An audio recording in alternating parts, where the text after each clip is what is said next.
Today on an all-new Dr. Phil. My greatest fear is my daughter's snapping one day and actually killing me. Do you get violent? I do not hit her. She grabbed a huge bottle and threw it at me. I didn't throw it at her. You never know what's going to trigger her. Correct. Would you beating her up and kicking her? Would that have anything to do with it? I have not done that. This is just very weird how it turned around on me. Yeah, isn't it funny how that happens? Let's do it. Have a good show, everybody. Here we go. This is a safe place to talk about hard things. Stand by. We'll count you down. I try to be an emotional compass and point you in the right direction. 5, 4. I am not giving up on you.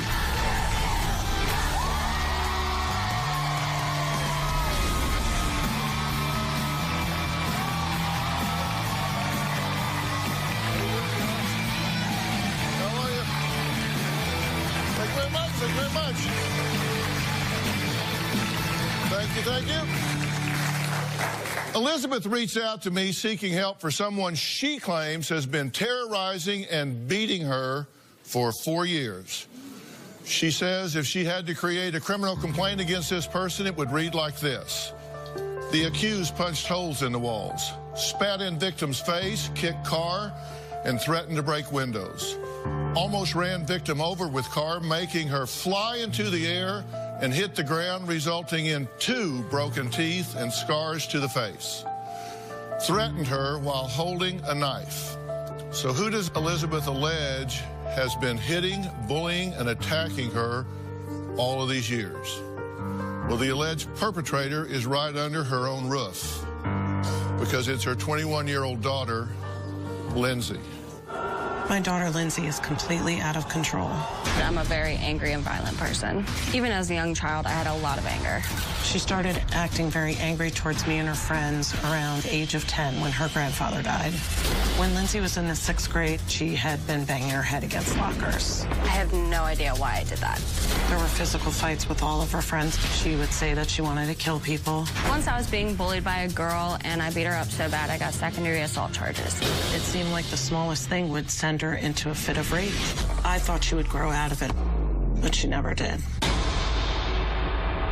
Well, there was a car incident after that where Lindsay was behind the wheel and Elizabeth, her mother, ended up on the ground face down with 2 of her front teeth knocked out. Now, things went from bad to worse. 5 years ago, when Lindsay was 17 years old, her best friend, Kara, was killed in a car accident. Since my best friend died, my anger and violence has definitely escalated. Anything will set my daughter off. If I ask her to do something, or if she doesn't like the way an outfit fits. When my mom talks down to me, I cannot control my anger. When Lindsay's ready to explode, she almost looks dark in her eyes. Lindsay and I have gotten into physical fights. She's punched me, slapped me, kicked me, spit in my face, punched holes in walls. My mother is also a very angry and violent person. My mom is no angel. My mom has punched me, slapped me, my mom has kicked me. I've never hit my daughter. If my mom says she's never hit me, she's a big fat liar. Our fights have escalated to the point where the police have been called. The police have been called dozens and dozens of times. My daughter has even made threats to my life. I've even threatened her with knives. She has told me she will kill me, slit my throat. My greatest fear is her snapping one day and actually killing me. My anger is caused by a lot of unresolved issues. It's like a ticking time bomb. Okay, so you get that what you're doing is not okay. Yeah, I do. Do you have any feelings about what you do when you do it? Yeah. I feel like it all led up to that point from being bullied so bad that I am very angry, and I need somebody to tell me why. What are you so angry about? I'm angry that my best friend was killed. I'm angry that my mom used to treat me horribly, and, you know, she used to beat me up when I was a kid. I'm angry that I was molested when I was a kid. I'm angry that my grandfather died. I'm angry that everybody that has ever been in my life has just walked away. Yeah. Just me. Except you. And when you talked about this, you gave me a list, a litany. I mean, I wrote them down. You said you can just ask her to walk the dog and she spits in your face. No. You can ask her to do anything, and it can just set her off, just triggers her. It gets her very angry. And we ask you why, and you say, well, you don't know. You never know what's going to trigger her. Correct. And that's what scares me is her manic 0 to 60. You just don't have any idea. I don't know. Would you She calling feels her it a bitch maybe have anything to do with it? Me calling her that? Yes, I have. Would you beaten her I have not up beat her. and throwing her in the floor and kicking her? Would that have anything to do with it? I have not done that. You've not. She's lying about that. Yes. Would you throw in a bottle at her head and missing? No, I did not do that. You said you did throw something. I you just threw debated whether it was. It up. Right. You just debated whether it was glass or plastic. No, I didn't throw it at her. That's You the said thing. you might have hit her on ricochet. Right. I didn't throw it at her. So you make a qualitative distinction as to whether she was your target or you were just throwing things in the room. Right. And let me tell you, Lindsay's been through a lot, and I am not perfect, and I'm not here to make, I'm here to get actually, that's kind of the way you presented it, because I'm trying to figure out how we got where we got. Right. And you kind of presented this like, it's puzzle to me. She's just an erratic, volatile, explosive child, and I have no idea why she's that way. And then when I dig in a little bit more, I mean, you're throwing bottles around the room, you're calling her ridiculous names. I actually cleaned that up a fair amount. Okay. I kind of get to the point, as you can see this. guess. You've seen the show before, right? Yes. I don't want to waste your time. Sure. And I won't let you waste mine. She gets violent, and that's what concerns me. Do you get violent? I do not hit her. I do not hit her. Do you get violent? Do I throw things? No. Do you yell? Yes. Do you scream? Yes. Do you call her names? At times. Do you degrade her? No. Oh, really? Yeah. She definitely, I think the name's enough are degrading. I mean, What does she call you? Can I say it? Yeah, I got to beep her. She calls me she calls me a bitch, a bitchy slut. She kind of puts together every word that could possibly be said. Okay, take out 20% of what she said. You don't degrade her. Okay, by saying that stuff, yes. She would slap me. She would throw me up against the wall. I remember one time indistinctly that she did that, and it was terrifying. Then once I hit my teen years, yes, I stood up, and I finally was like, wow, I'm gonna stand up to her, and I did, and it ended up being physical. And once I realized that she realized that I was stronger than her, she decided to turn it and make herself the victim. That's interesting. Listen, I take responsibility as a single mother. I became her friend, which was a bad idea. You take responsibility starting, like, right now? No, I've been saying it to your producers and everything. Really? Let's listen to your submission tape as you take responsibility for what's going on with your daughter. Take a look at this. Hi, Dr. Phil. I'm Elizabeth, Lindsay's mom, and we need you to intervene in our relationship because Lindsay has been violent, manic episodes since a teenager. She's gone through a lot of traumatic situations in her life, but she's been violent towards her friends, myself, and her now boyfriend. I need your help to intervene and hopefully give her the counseling that she needs. It's not all about Lindsay. I've done a lot. Your tape seems like it was all about me. Why am I making a big deal out of this? Because I helped create this.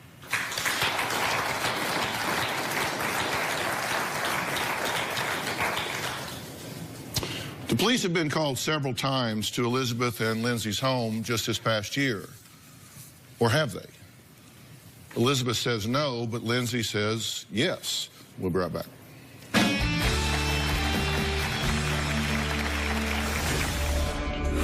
I see in your face that you want to argue about this. I'm just blown away right now. Really? How it's kind of turned around on me. Okay, is that what you got out of what I said? And later, My name is Tyler Henry, and I'm Hollywood's go-to medium. I'm not a traditional psychic. Oh, and I'm only 19. Monday on an all-new Dr. Phil. Rich traded in his headshot for a mugshot. Before his family comes out, Some things happened last night. a candid one-on-one. You get a double shot at tequila and you got no money. So they call us. You're driving Dr. Phil stuff crazy. I always hated asking people for anything. You have no problem asking us for anything. That's Monday. Once Lindsay had some friends over and they were drinking. I came home and the place was a complete mess. People were passed out on the couch. There were liquor bottles everywhere, and I was furious. My mom flipped out. My mom and I got into a huge argument. She grabbed a huge glass bottle and threw it at me. It hit my head and I fell to the floor. She says it was a glass bottle. It wasn't. It was a plastic bottle. Lindsay claims the bottle hit her in the head. It did not. My mom came over and she started kicking me, and I just crawled into the fetal position. The cops were called. My mom was taken to court. The case was dropped when Lindsay went to court and said she lied about the whole thing. My mom told me to lie when I went to court because she didn't want to go to jail. I told the judge I was drunk, and I made the whole thing up. She's lying about all of this. My daughter likes to make things up and cause a lot of drama. The bottom line is my mom knows the truth. She told me to lie on the stand. Well, it was 21-year-old Lindsay alleging that her mother threw a glass liquor bottle at her head, causing her to fall to the floor. But did Elizabeth run to help her daughter? Lindsay says, well, no. Instead, she claims her mother decided to kick her while she was down on the ground. However, Elizabeth says she's not the violent one. It's her daughter, Lindsay, who she claims hits and beats on her. I've done like 20,000 guests, so I know when there are those that are being hugely cooperative and forthcoming and those who are just don't quite ever seem to get us a hospital report of when you've been injured, or a police report if there was an incident, or documentation of something that may have happened. And we've asked you and asked you and asked you, but it just didn't happen. I see in your face that you want to argue about this. No, I don't want to argue. I'm just blown away right now because this is just very weird. Really? How it was kind of turned around on me. Yeah, I know. Isn't it funny how that happens sometimes? Well, I mean, I don't have police reports because when she hit me with the car and all the other violent Well, you times. said the police didn't come to your house. We asked you, you said no. I know. I said recently one time I called the police on her, recently when she threw the dresser around. Since she's moved back with me, I don't recall police coming other than when the neighbor said we're too loud. Okay, is that what you got out of what I said? Yes. I fear that you're going to leave here and say, you know, we never really got to anything. And then when you watch this at home, you're going to see because you wanted to be combative and argumentative about details that don't mean anything. But if that's how you want to spend your time, okay, here's the timeline. Thank you for providing this information. No problem. You say just one time. Just one time, police have been called. June 7th. Police were called. Here's a report. October 9th. They're back. Domestic. In progress on balcony. Correct. Okay. October 11th. Again, unknown disturbance. Caller advised she heard a lot of banging when she went up to knock on the door. Person behind the door yelled, "Call cops." November 26th. Family dispute. 21-year-old daughter is manic. Lindsay, white female, ran outside, was physical 1, 2, 3, 4 times. Okay, can I clarify something? Doesn't matter. Okay, yes. That's how you want to spend your time, yes. I didn't even know the police came those 2 times because I was asleep, correct? Not correct. The first time that it says just a party, yes, you were asleep. The second time, no, that was when you came home drunk and you were stomping on the ground to piss the neighbor off. I did stomp on the ground, yes. Are you trying to derail solving this problem? No, but it's just being twisted, I feel like. But go ahead. All right. Okay, well, let's untwist it. Did you endorse and participate in your daughter drinking at age 15? Yes, I knew you'd beat me up about that. Okay, well, I just want to untwist this. Am I twisting that? Huh? Am I twisting that? No, absolutely not. Okay. And yes, I made a bad decision. You're 21 now. Yeah. So you can legally drink. Yeah.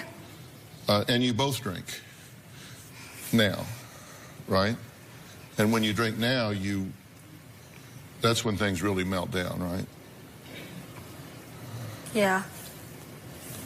You're saying no, or you don't know why you ever agreed to come here, or... And she's saying yes. Look at it from my point of view. You're going, and she's going, yeah. Do you get along well when you drink? Both of you are drinking at the same time? Oh, definitely not. Yep. So that's something we can agree on. Yes, correct. Right?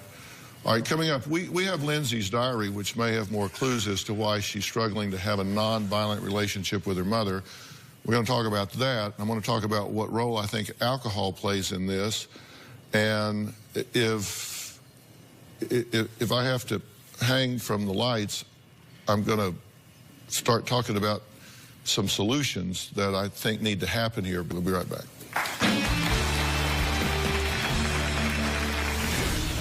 Do you have a problem with drinking? No.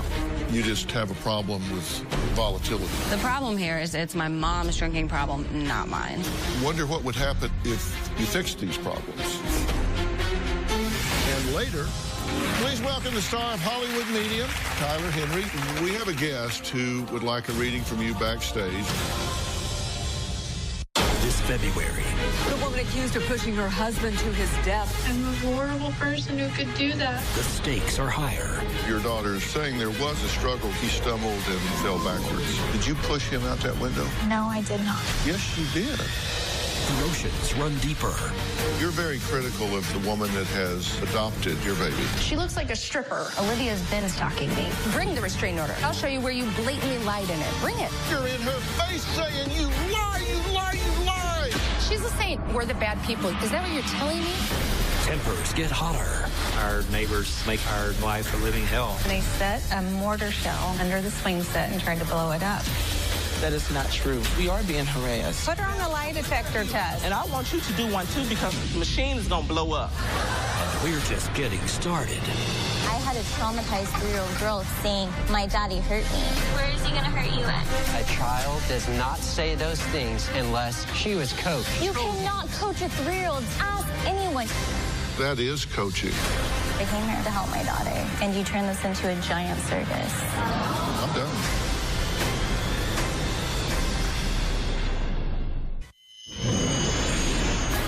There are a lot of times when my daughter and I get along.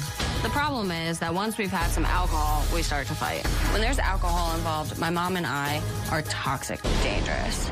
I've struggled with alcohol in the past, and I've even been to rehab for it. She's been to rehab, but at times she still drinks. I'm not sure still if I have a problem or not. When Lindsay drinks, 9 times out of 10, Lindsay gets violent when there's alcohol involved. I can control my drinking, but when it comes to my mom, she certainly cannot stop. The problem here is it's my mom's drinking problem, not mine.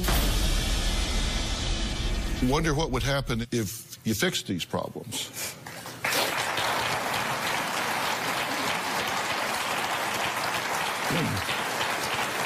Instead of running headlong into one bad decision after another, what if you said, look, I got some crises to manage here, but in doing that, I really do want to get this fixed. How would that be? Great.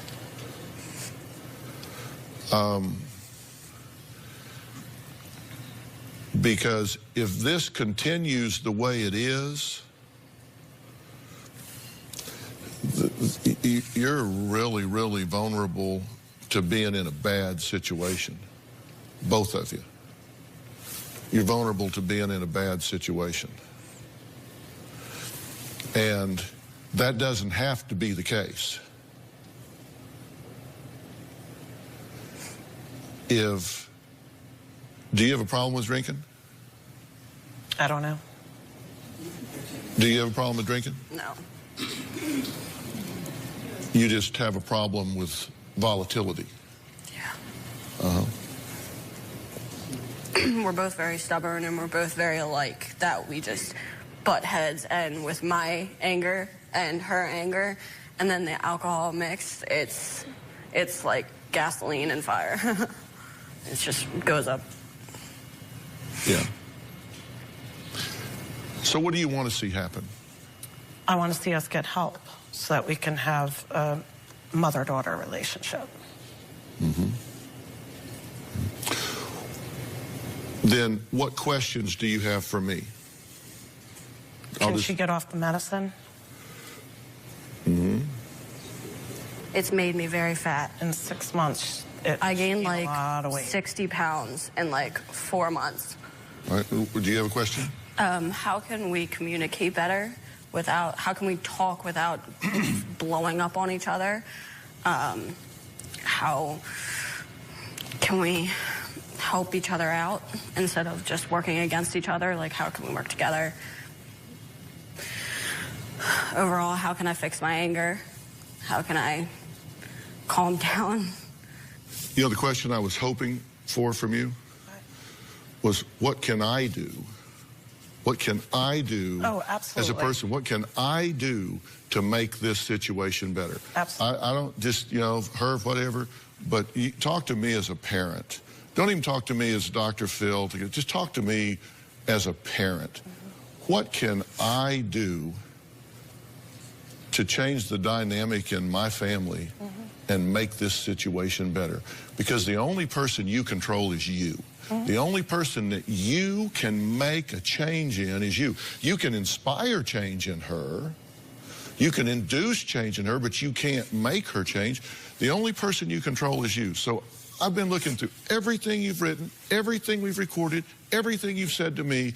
I've been waiting to hear you say, Dr. Phil, tell me what I can do to improve this situation, because the only person I control is me, so tell me what I can do.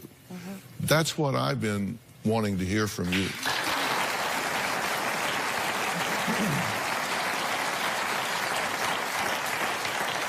And what I've been wanting to hear from you is, what can I do to control this anger? Oh, well, that too. I told Lindsay I would tell her what she's angry about right after the break.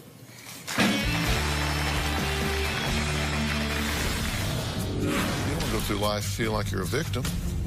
At some point, you got to decide to either be mad and upset about what you don't have, or grateful for what you do have.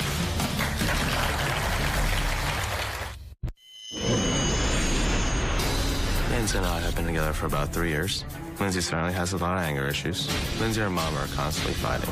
I do feel like I'm in the middle of all these fights. I feel like I'm hopeless. Lindsay and I also had some fights. Just pushed me in a corner and shoved me. Ryan and I, we get along very well. But when Ryan and I fight, we definitely fight. Ryan has put his hands around her neck. I really fear that one day Ryan will leave me because of how angry I get. I'm afraid this could ruin our relationship. If Lindsay doesn't get help, she can lose me. That was Lindsay's boyfriend, Ryan, who claims Lindsay and her mother, Elizabeth, have both contributed to the verbal and physical violence in their relationship. Ryan, I appreciate you being here. And you've kind of gotten caught in the crossfire of all this, right? Yes, Dr. Phil. What role does alcohol play in their fights? Well, I just feel like it's very toxic. They yell at each other, they scream names. As in, cursing-wise, there's just meaningful words that it just hurts me inside to hear from a mother and a daughter. That's just not healthy for, you know, relationship-wise.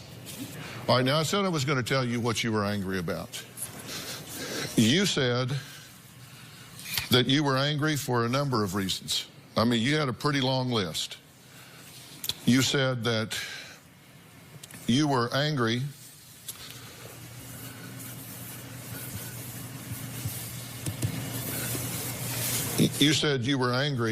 because your grandfather passed away, right? Yes. And that was a painful time for you. Yeah. And I'm sorry for your loss, by the way. That was a long time ago, but yeah. I understand. You said you were angry because you had a best friend that was hit by a car and passed away. Yeah. You said you were angry because you have no father in your life. You said that you were angry because you were overweight. You said that you were angry because you had been molested at an earlier time in your life. The common denominator in these things is you can't control any of it. You feel powerless. You're just angry about one thing. And so you decide, okay, I'm gonna be angry. I'm gonna go through life like this. At some point, you gotta decide, either be mad and upset about what you don't have or grateful for what you do have.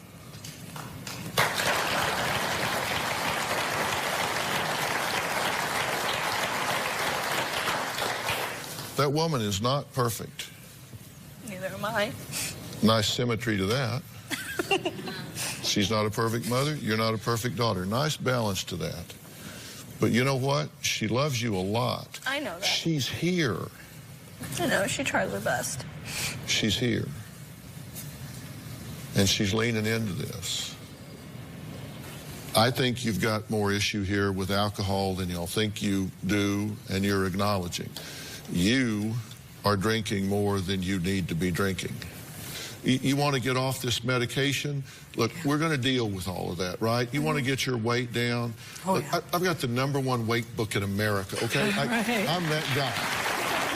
We will help you with that. We truly will. This is T.J. Howard. He's the Corporate Director of Operations for Origins Behavioral Health Care. They're the nation's leading dual diagnosis treatment center. I think these guys do such a great job. And I asked him to come here today, and when we finish here, we're going to sit down backstage and talk about all of the options, all of the things that are available for us to do to get everybody healthy, everybody happy, get everything where we need to be. And you've been listening the whole time. You can dial into this and help us, right? Absolutely. You need some professional help here to get this family dynamic right in an ongoing basis. Let me provide that for you. And then we will track this, see where we're going, and get this in the right place that it needs to be. You'll give me alcohol treatment? Do you need it? Sure. Yeah.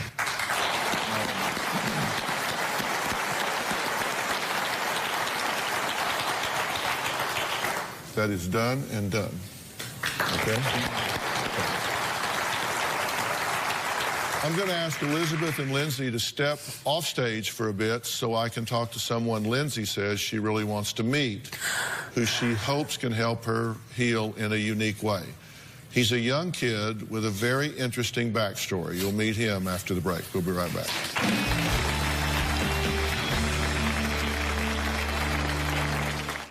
Monday on an all-new Dr. Phil.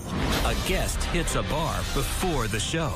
You get a double shot at tequila and you got no money. We paid the bill, but I didn't waive my right to have you prosecuted. That's Monday.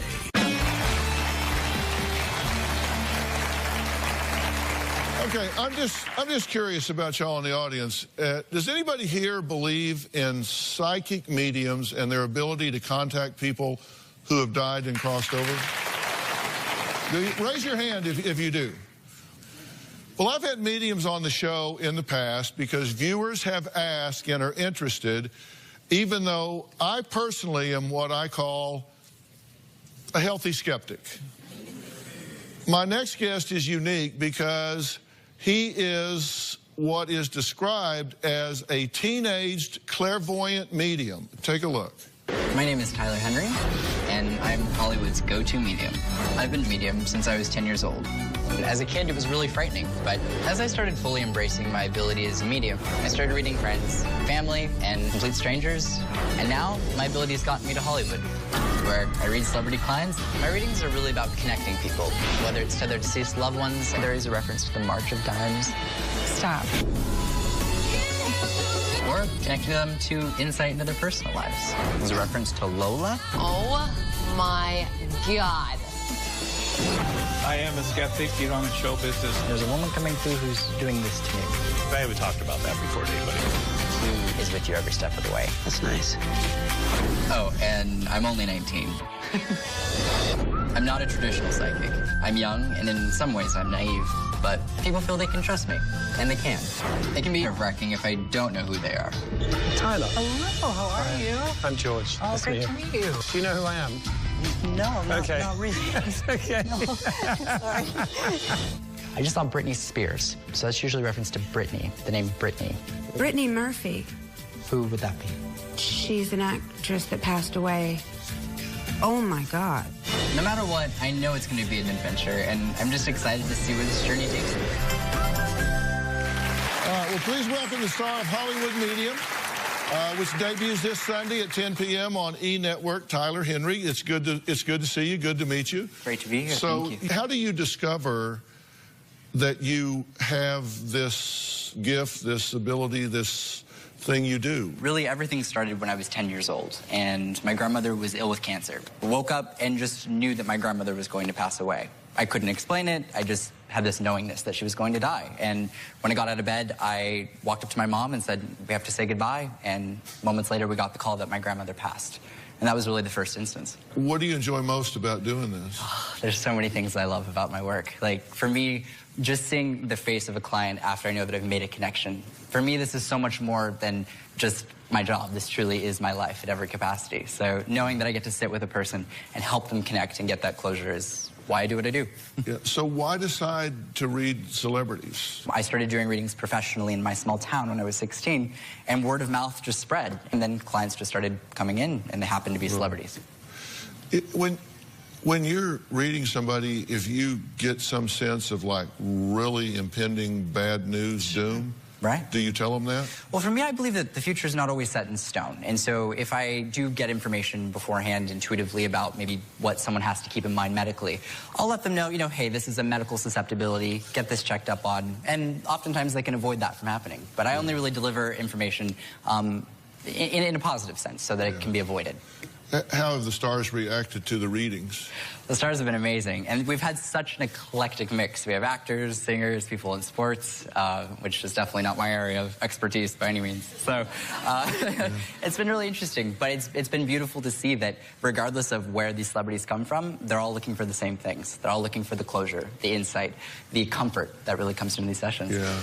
Here's an exclusive clip from an upcoming episode of Hollywood Medium where Tyler does a reading with a popular reality star, Snooki.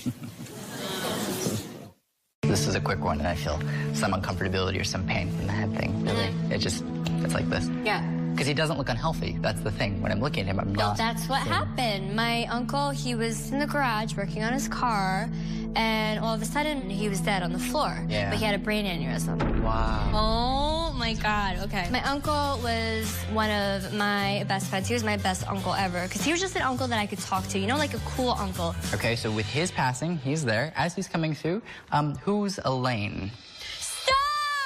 I can't. Oh, my God. Okay, who would this be? Tell me. Tell me. That's his fiance. Well, we have a guest who would like a reading from you backstage, and you've not heard or seen any of the earlier guests who have been on the show, right? Correct. Tyler has agreed to sit down with one of the guests backstage, and you'll be able to see the reading when we come back.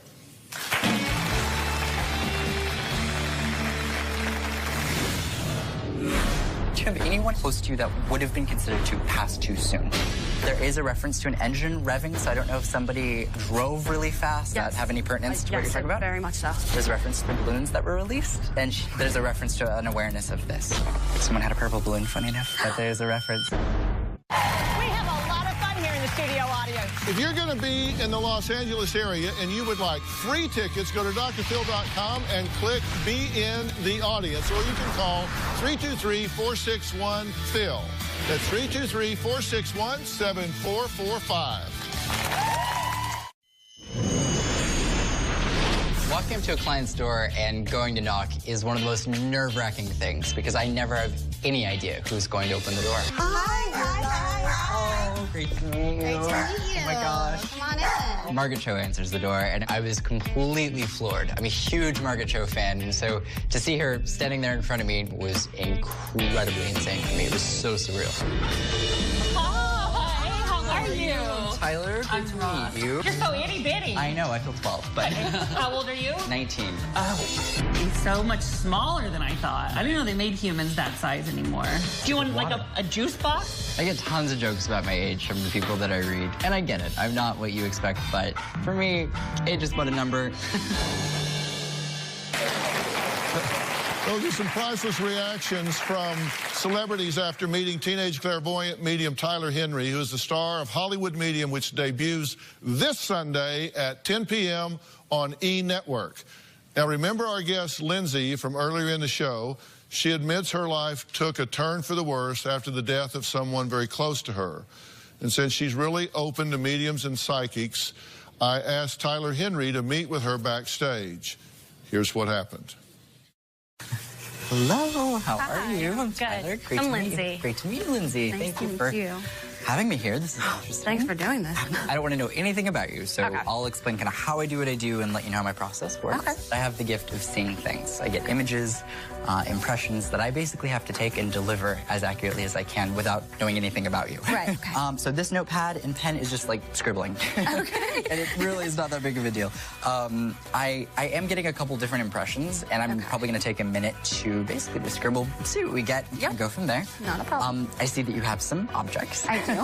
Do you mind if I hold on to this? Yeah, of course. Perfect. I am getting a couple different impressions. Do you have anyone in family or close to you that would have been considered to pass too soon? By that I mean, like, not 70, 80. I have a younger energy that's coming through really strongly. Yes. The feeling here is this. I'm getting fingers snapped at me, which always indicates that this was a quick passing, or that this was abrupt. Does that make sense? Very. Okay. There's such an excitement when I'm connecting with this person. It's like, I'm so excited. Oh, yeah. When people pass away in a way that there's like, say, a suicide, usually they come through and acknowledge more of a, like they're regretting that decision. They acknowledge that that isn't really the feeling that I'm getting with this. This is like, I'm full of life. At the time that I died, I was full of life. I didn't want to die. This just happened to me. Does that make sense? Yeah, very much so. Okay, there's a reference to mom. I do have to say hello to mom, or wherever that connection would be. So is this person's mother still living? Yeah, it would probably be towards my mom. Right, okay. Now, we're going to talk about the passing, if that's okay. Yeah, of course. Okay.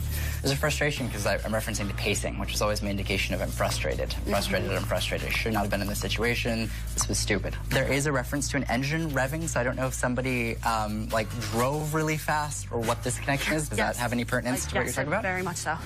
This shouldn't have happened where it happened. No, shouldn't have. This was familiar to me. The location where this happened, this person had been before. Yes. Like, plenty of time. very, very familiar. Familiar enough for this to not, that this should not have happened. Agreed. The amount of love that comes through is so incredibly immense. So I'm referencing to you, and I'm referencing to a female contemporary. So that would usually be like sister, or like a sisterly kind of a figure. There is a reference to a ceremony that was done after. There's a reference to the balloons that were released. And there's a reference to an awareness of this, okay? Yes. Someone had a purple balloon, funny enough, but there's a reference, because I'm seeing the purple balloon. Oh, my God. So please know that. Does that... Oh, God, yeah. Oh, my God, yeah. That's the same person that Right. That's insane. So please know that with those details, for me, I believe that anybody can tell you that your loved one's fine. Yeah. But for me, when I do a reading, it's those details that come through that really validate that I really am making that connection. Yeah. So please know that, and please know that this person's completely fine. Okay? There is an excitement about the tree that's being planted, or like putting a memorial by a tree. I'm seeing a tree very clearly. I feel like, oh, yes, Yeah. her father, Right. yes, Yes, for sure.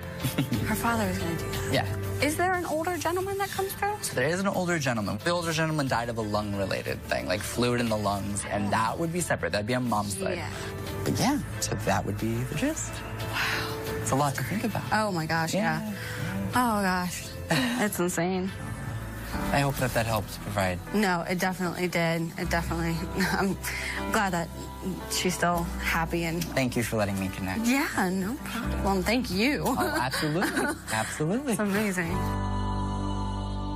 When we come back, reactions to Tyler's reading.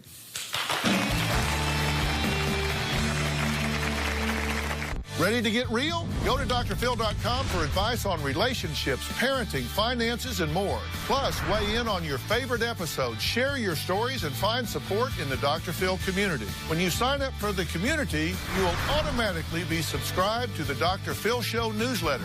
Log on to drphil.com today. I want to thank all of my guests today, including T.J. Howard, Corporate Director of Operations from Origins Behavioral Healthcare. And really, thank you so much. You guys do a great job, and I hope you can really help this mother-daughter, because I think it's really having a big impact on their relationship. I also want to thank clairvoyant medium Tyler Henry, and also don't forget to watch Hollywood Medium, which airs Sundays at 10 on E. Its premiere episode will be airing this coming Sunday, January 24th. We'll see you next time. Thanks so much. Good to see you, man. Talk to you soon.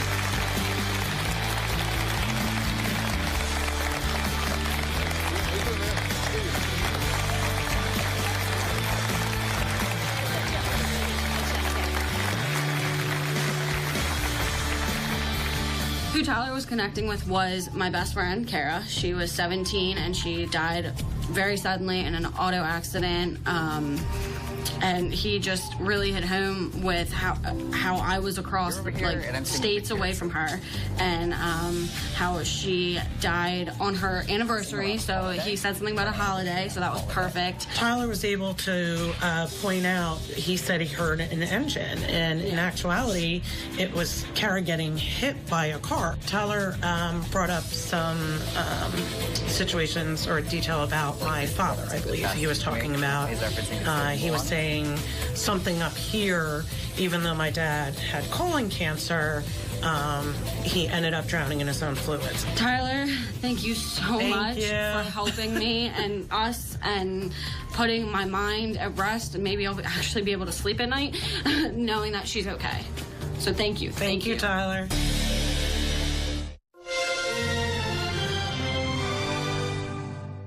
Today on an all-new Dr. Phil. After meeting only once, they tied the knot. We have two strangers that are married. No wonder this blended family. Your children met for the first time at the wedding. Is so mixed up. She says you hated her kids. I did hate them, yeah. I'm not going to lie. How do you hate children? If you're not going to punish your kids, why should I punish mine? I do punish my No, kids. you don't. This family isn't blended. We've got two warring camps under one roof. Let's do it. Is a safe place to talk about hard things. Stand by. We'll count you down. I try to be an emotional compass and point you in the right direction. 5, 4. I am not giving up on you.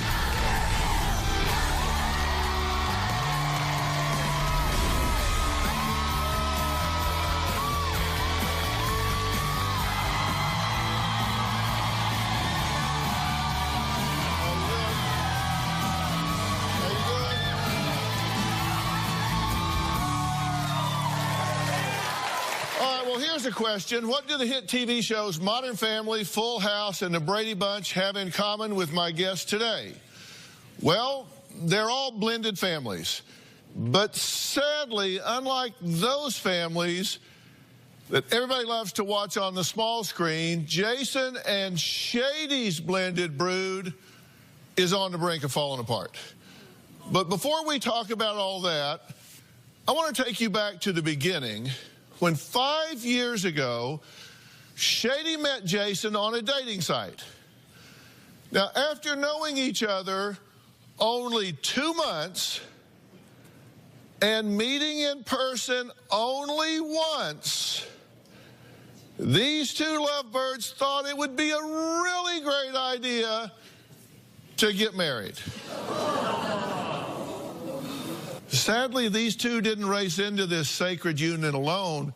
Jason has 4 kids from a previous marriage. Shady has 3. And get this, these 7 met the first time at the church. Yeah, they met on their wedding day. Now, of course, with 7 children under one roof, there's bound to be some chaos. Well, you don't normally punish your kids either, honey. It's not true. My marriage is currently on the verge of falling apart. This is not the life I pictured when I married Shady 5 years ago. It has been a roller coaster the whole time. Jason is controlling, sneaky, manipulative. He was not the gentleman that I thought that he was. I met Jason on a dating website. When I first saw Jason's profile, I was not attracted to him. He is not my type. He is short, bald. I thought Shady was very beautiful. I did think she was out of my league. I fell in love head over heels quickly. After a month of communicating long distance, we decided to meet in person. Jason and I were married just 2 months after we met online. Jason was in the military. I moved all 3 of my children, Avery, Allie, and Wyatt, to where Jason was stationed at the time. I have 4 kids from my previous marriage: Shay, Hunter, Chloe, and Brinley. I didn't talk to my kids about marrying Shady. My kids met Shady for the first time on our wedding day. I really didn't think about the consequences of marrying a woman with children.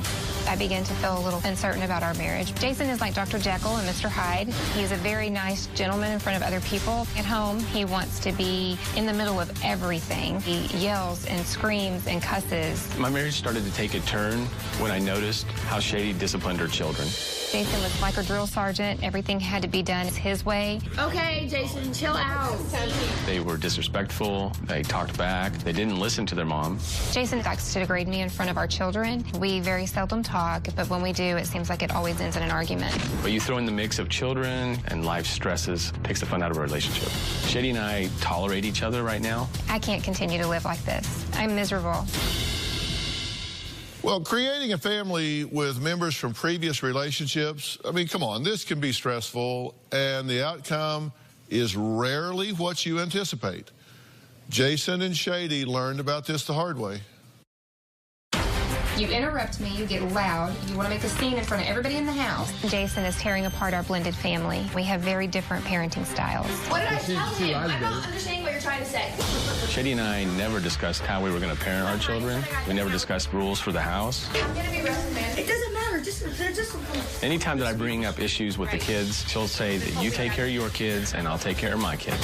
You're not going to punish your kids. Why should I punish mine? I do punish my kids. No, you don't. Shady believes that I am too mean, and I believe that Shady is too inconsistent and not fair. Shady is never wrong. Shady is always right. Shady knows all. Jason is always looking for reasons to punish my children, Allie, Avery, and Wyatt. One time, Jason found bubble gum in the bathroom sink, and everyone in our house was grounded for about a week. Jason went on a rampage over the bubble gum. He was storming around the house, screaming and yelling. The smallest thing set him off. I don't get angry for no reason. I notice things. That's who Jason is. I notice everything. I'm attention to detail oriented. I'm the head of the household. I think my word should be the final word. But he does not allow me to say anything to his kids. Whenever I try to reprimand Jason's kids, he tells me to leave them alone and to mind my own damn business. Jason and I got full custody of his 4 children last year. When my stepchildren moved in with us, Jason's kids treated me like I'm an evil witch. Often I'm ignored. Even when spoken to or asking a question of one of them, the children will not respond. I was not ready for a blended family at all when I married Shady. Having a blended family is one of the hardest things I've ever done in my life. Oh, okay. So you met online? Yes. A dating site? Yes, we did. Which I think is a great, fine way to meet. Nothing wrong with that. Right. But you were in different cities. States. Yeah, different states. Yes, we were. 1,000 miles apart. Mm-hmm. Yes, sir. And so you chat each other up for a month or so. Right. Did you talk on the phone some? We did. Oh, well. Skype. Yeah, Skype. Yeah. And you met once. Correct. And decided, we need to get married. Yes. So the second time you saw each other in person was at the wedding. That's right.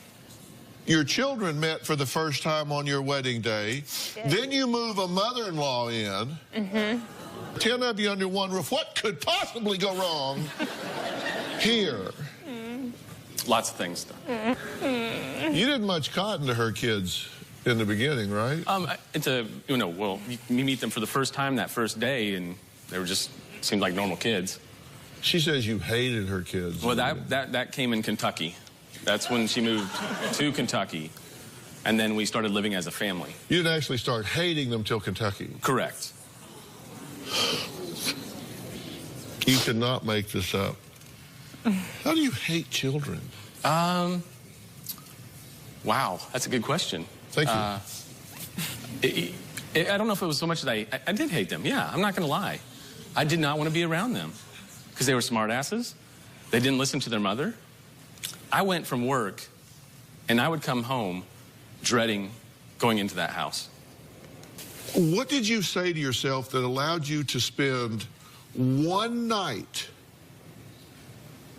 under the same roof with someone that declared he hated your children? He didn't actually tell me he hated my children until we had been married about 3 years. Okay, how did you spend 3 years and 1 day under the roof with someone that declared that he hated your children? He wasn't still hating them at this point. He was proclaiming that in the past he had hated them, that he had dreaded. I did not know he was dreading coming home from work. You gave me an entire list of how there is a double standard between the way he treated your children versus the way he treated his children. Yes. Your children have told me that he came in and invoked a double standard. His children have rooms. Your children were living in draped areas in the basement. Correct. This only has been in the last year that this has happened. I'm wondering how a mother allows a man that she just met through the click of a mouse sells her children down the river to somebody that you believe hates them, abuses them, neglects them, treats them with a double standard. I'm not saying that that's true, but that's your perception. Right. How is that okay with you? It wasn't okay with me. Apparently it was, because that was 3 years. We've now been through 3, 4, and 5, and here you still are.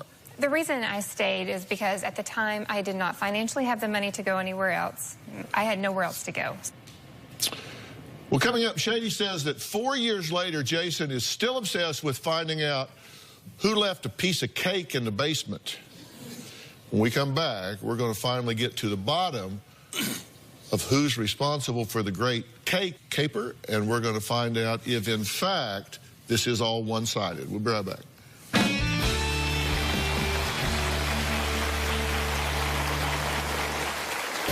Jason works against everything that I do. It is always us against them. It is me against him. My kids on one team, his kids on another team. Shady's kids think they're better than my kids. They don't dress like Shady's kids. Shady thinks that she is smarter than me and that she is better than me. Feels like it's just a war going on. And later, I think I'm being misconstrued or portrayed here. Do you always tell the truth? Well, no. Of course not. I might lie, but I don't exaggerate. Tomorrow on an all-new Dr. Phil. This mom found out her husband went to a strip club 21 years ago. So why did she buy breast implants? Do you wish now you didn't? Oh, no. I'm so happy I did. And a stripper pole. She was pretending to be a stripper. You come home and there's fake money all around the stripper pole. My husband did that. Did she tell you to give your boyfriend as much sex as he wants? Yes. Are you insane? That's tomorrow. Jason works against everything that I do. It is always us against them. It is me against him. My kids on one team, his kids on another team. Feels like it's just a war going on. Jason likes to turn every disagreement into a show in front of the whole family. You want me to just refill it? No. I wouldn't. This is too big. Honey, we're going to eat this one. I feel like everything is a competition with Jason. Jason always has to have the last word. Shady thinks that she is smarter than me and that she is better than me. Shady's kids think they're better than my kids. My kids don't talk like other people. They don't dress like Shady's kids. Our kids are complete opposites. My children are very social, very outgoing. But that doesn't make Shady's kids better than my kids. I feel like Jason and his kids often see us as the enemy. One time my stepson Hunter told me he and his siblings were the good kids and my children were the bad kids. Jason loves his kids more than he does me or my kids. He always takes their side. He has said, I will never be able to love you or my kids as much as my own blood. I do love Shady's kids, but not as much as I love my own kids. Blood is thicker than water. I've worked very hard to make our family one family unit, all the while having to fight Jason, who wants to keep everything separate. Okay, what's got you ready to take issue with so many things? Inconsistency. Being inconsistent, not following through. Those kinds of things just they drive me nuts. Like, for instance, she allowed Avery and Allie. Allie is Shady's youngest daughter, only daughter, who is 15, to stay with another girl's house with boys that were seniors. She got mad at my son, Shay, my oldest son, for buying a bag of Doritos and beef jerky. So you think she has a double standard? Yes, I do. And you think he has a double standard? Absolutely. And the Doritos and the beef jerky, we have rules. You and I made agreement that Shay would not buy And we junk hadn't food. followed that for like 6 months. But you've known that, and you've done nothing about that. it, which is the problem. You don't ever. But you just went off. You didn't even let me do anything. You just went off. You went upstairs to his room, grabbed the Doritos, You want put me them to down the punish toilet. your children. You didn't even care if it was going to get refuse clogged. To punish your own children.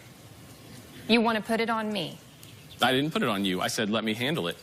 And what were you going to do about it? I was Nothing. thinking. Absolutely nothing. Another thing about inconsistency, I don't think Allie's room has been cleaned one time by Allie. She doesn't have a room. That's well, a good point. that is true. Jason says Shady's 15-year-old daughter, Allie, is rude and a smartass who shows him no respect. Take a look. 2, 4, 6, 8. We really appreciate Me. Hey, not Jason. Allie is a smartass. She does think she knows everything. She's a spitting image of her mom. Jason is the hardest on my daughter, Allie. I have never seen him treat his own children the way he treats Allie.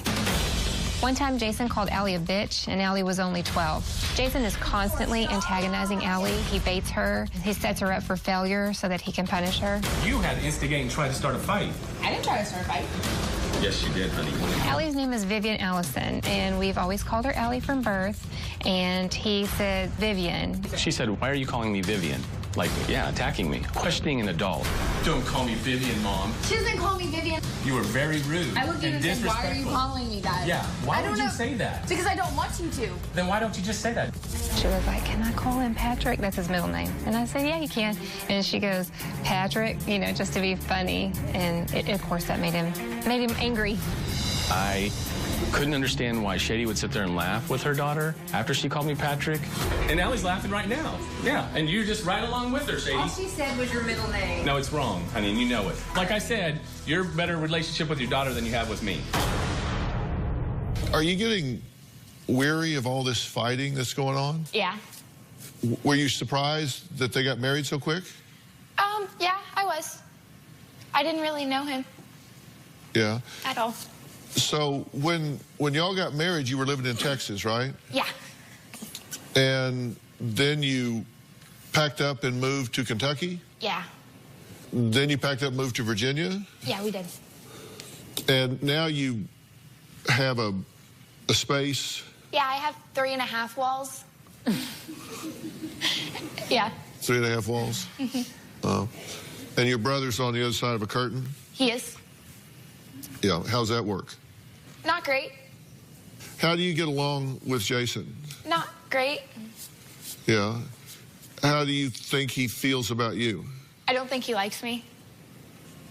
What do you think about that? I do show Allie that I love her. Sometimes. I mean, sometimes we do get in arguments because we butt heads. Allie and I butt heads. We do. Do you get stuck on things sometimes? Yes. Like this cake thing? Yes. There was cake left where? It was downstairs in the basement in our house in Kentucky. Yeah. It was a plate, cake, and a fork. You still seem a little upset about that. I never found out who did it. You still want accountability for that cake. Well, it's not just the cake. There was also gum left in the sink. We haven't forgotten about that either. Gum left in the sink. Yes. These two have 5 marriages between them. They split up for a time. They decided maybe they were done. We'll talk about that when we come back.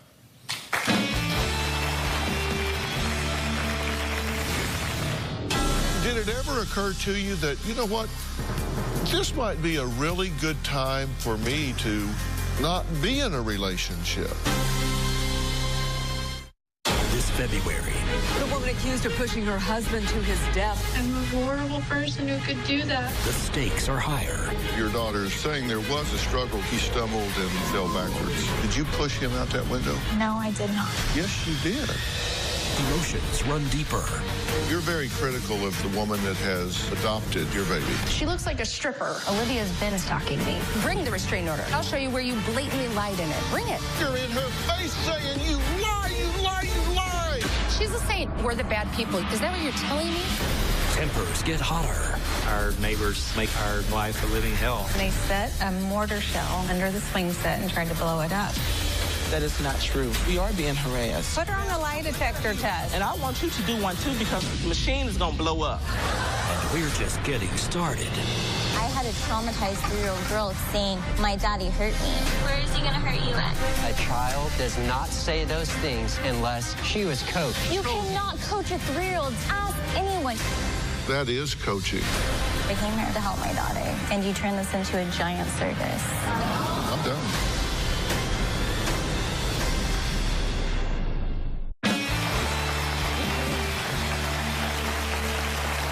I want to remind everyone, these two have only been married 5 years. They met online. A month later, they met in person. The second time they met, they got married.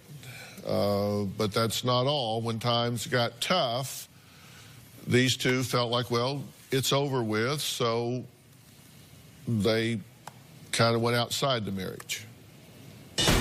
During the lowest point of my marriage with Jason, I rekindled a romantic relationship with one of my exes. When Shady told me that she had had sex with her ex, I was numb. I went to Texas for the holidays. I started making arrangements that I was going to stay there, but then I had to go back and get my things. And when I was back home, we worked things out. I don't trust Jason. I know that Jason has also talked to other women online. One time a random number popped up on my husband's phone, and it was a random woman that he had had a relationship with from the internet. I suspect that Jason is still having online relationships because he never sleeps. He stays up all night long on the computer. I did talk to other females online during the first part of our marriage. It was an addiction. I loved the chase.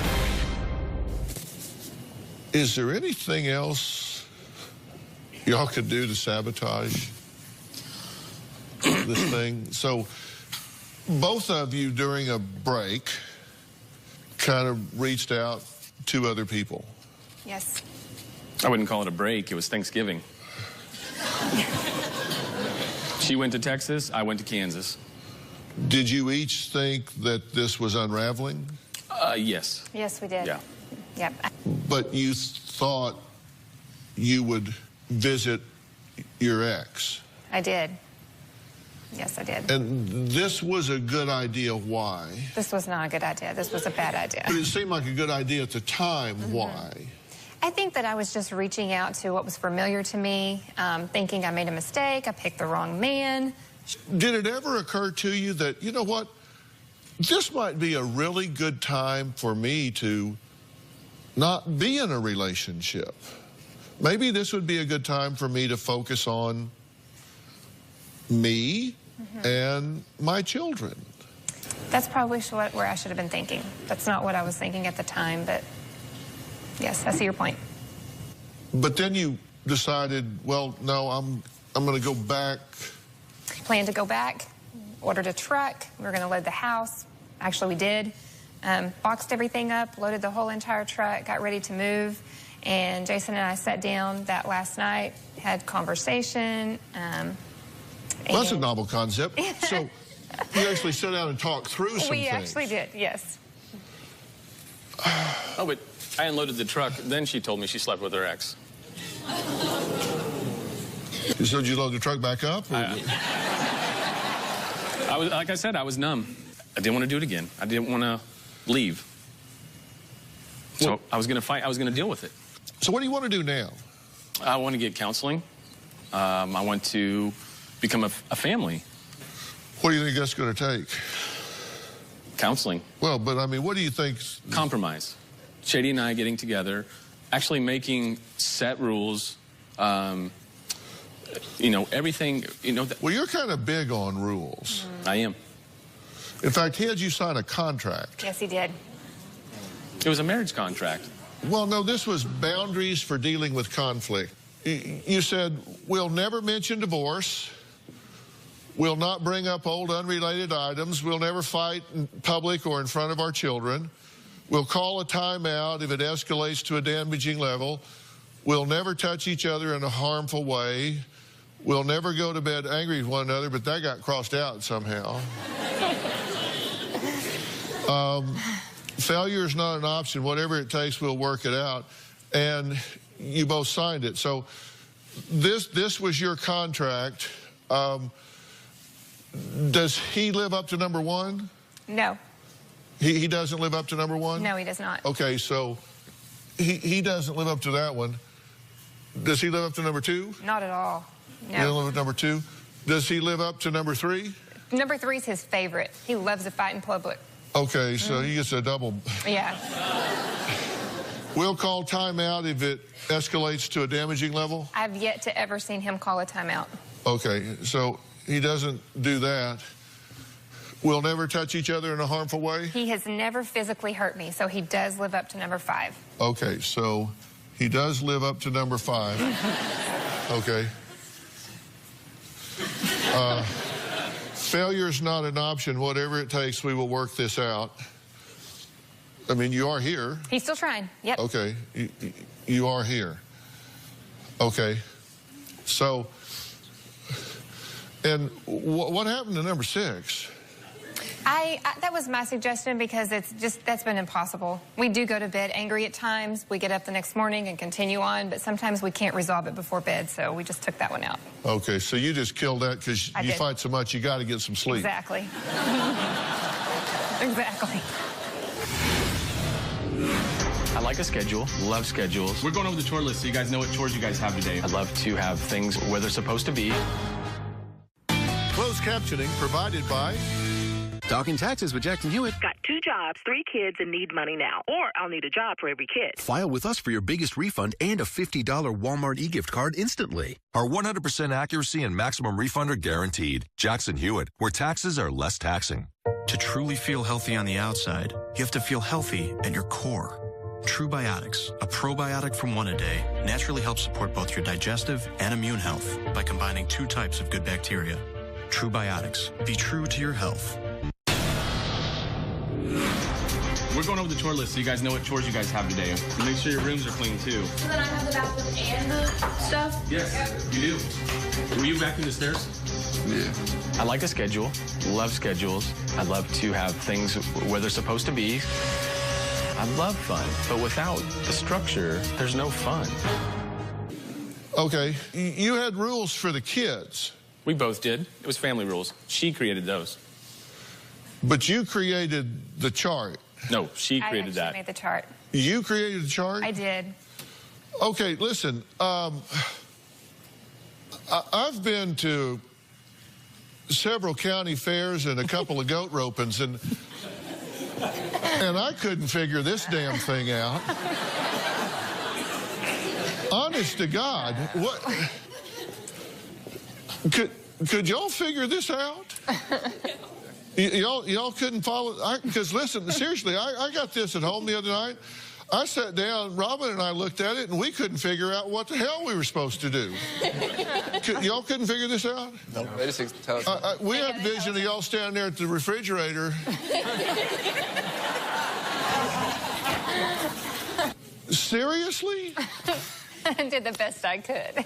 Really? What do you do for a job? I manage a salon. He should have made the contract. And, yeah, well... Every name has a color code, though. That's ridiculous. But if they fail, there are consequences. Yes, there is. This took 2 pages. Okay, so if you don't do these things that you couldn't figure out you were supposed to do, then you get confined to your bedroom and/or space. You lose your electronic privileges. You have to write reports. You have to do all of these sort of things. So with 10 people, you got to have some organization. You got to have some rules. I understand. Have you ever heard the old saying that a fish stinks from the head? No, never heard that. What it means is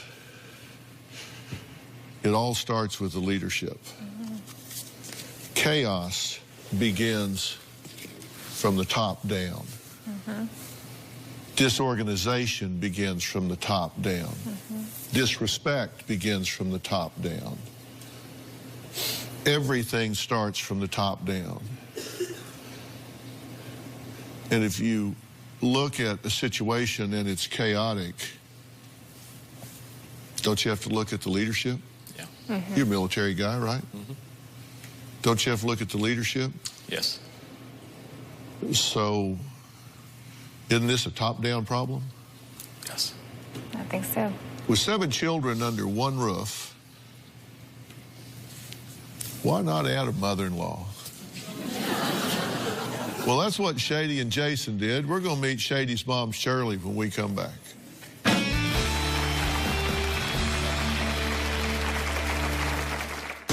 I'm in the middle of all of this. My relationship with Jason is very tense. Everybody in the house walks on eggshells. I'm afraid of saying anything because I'm afraid Jason might kick me out again.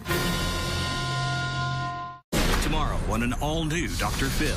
Why did this meek mom buy breast implants and a stripper pole? She was pretending to be a stripper. You come home and there's fake money all around the stripper pole. My husband did that. That's tomorrow. Closed captioning provided by... If you have high blood pressure like I do, many cold medicines may raise your blood pressure. Coracetin HBP relieves cold symptoms without raising blood pressure. Coracetin HBP.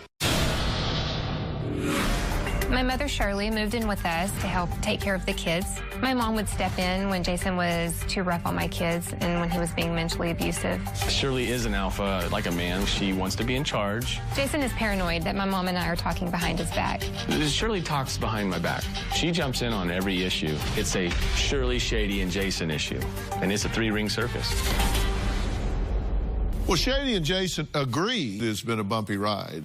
They both say, we want this to work. Now, Shady and Jason aren't the only adults in this dysfunctional drama. Shady's mom, Shirley, has lived with him on and off during their marriage. Let's hear what she has to say.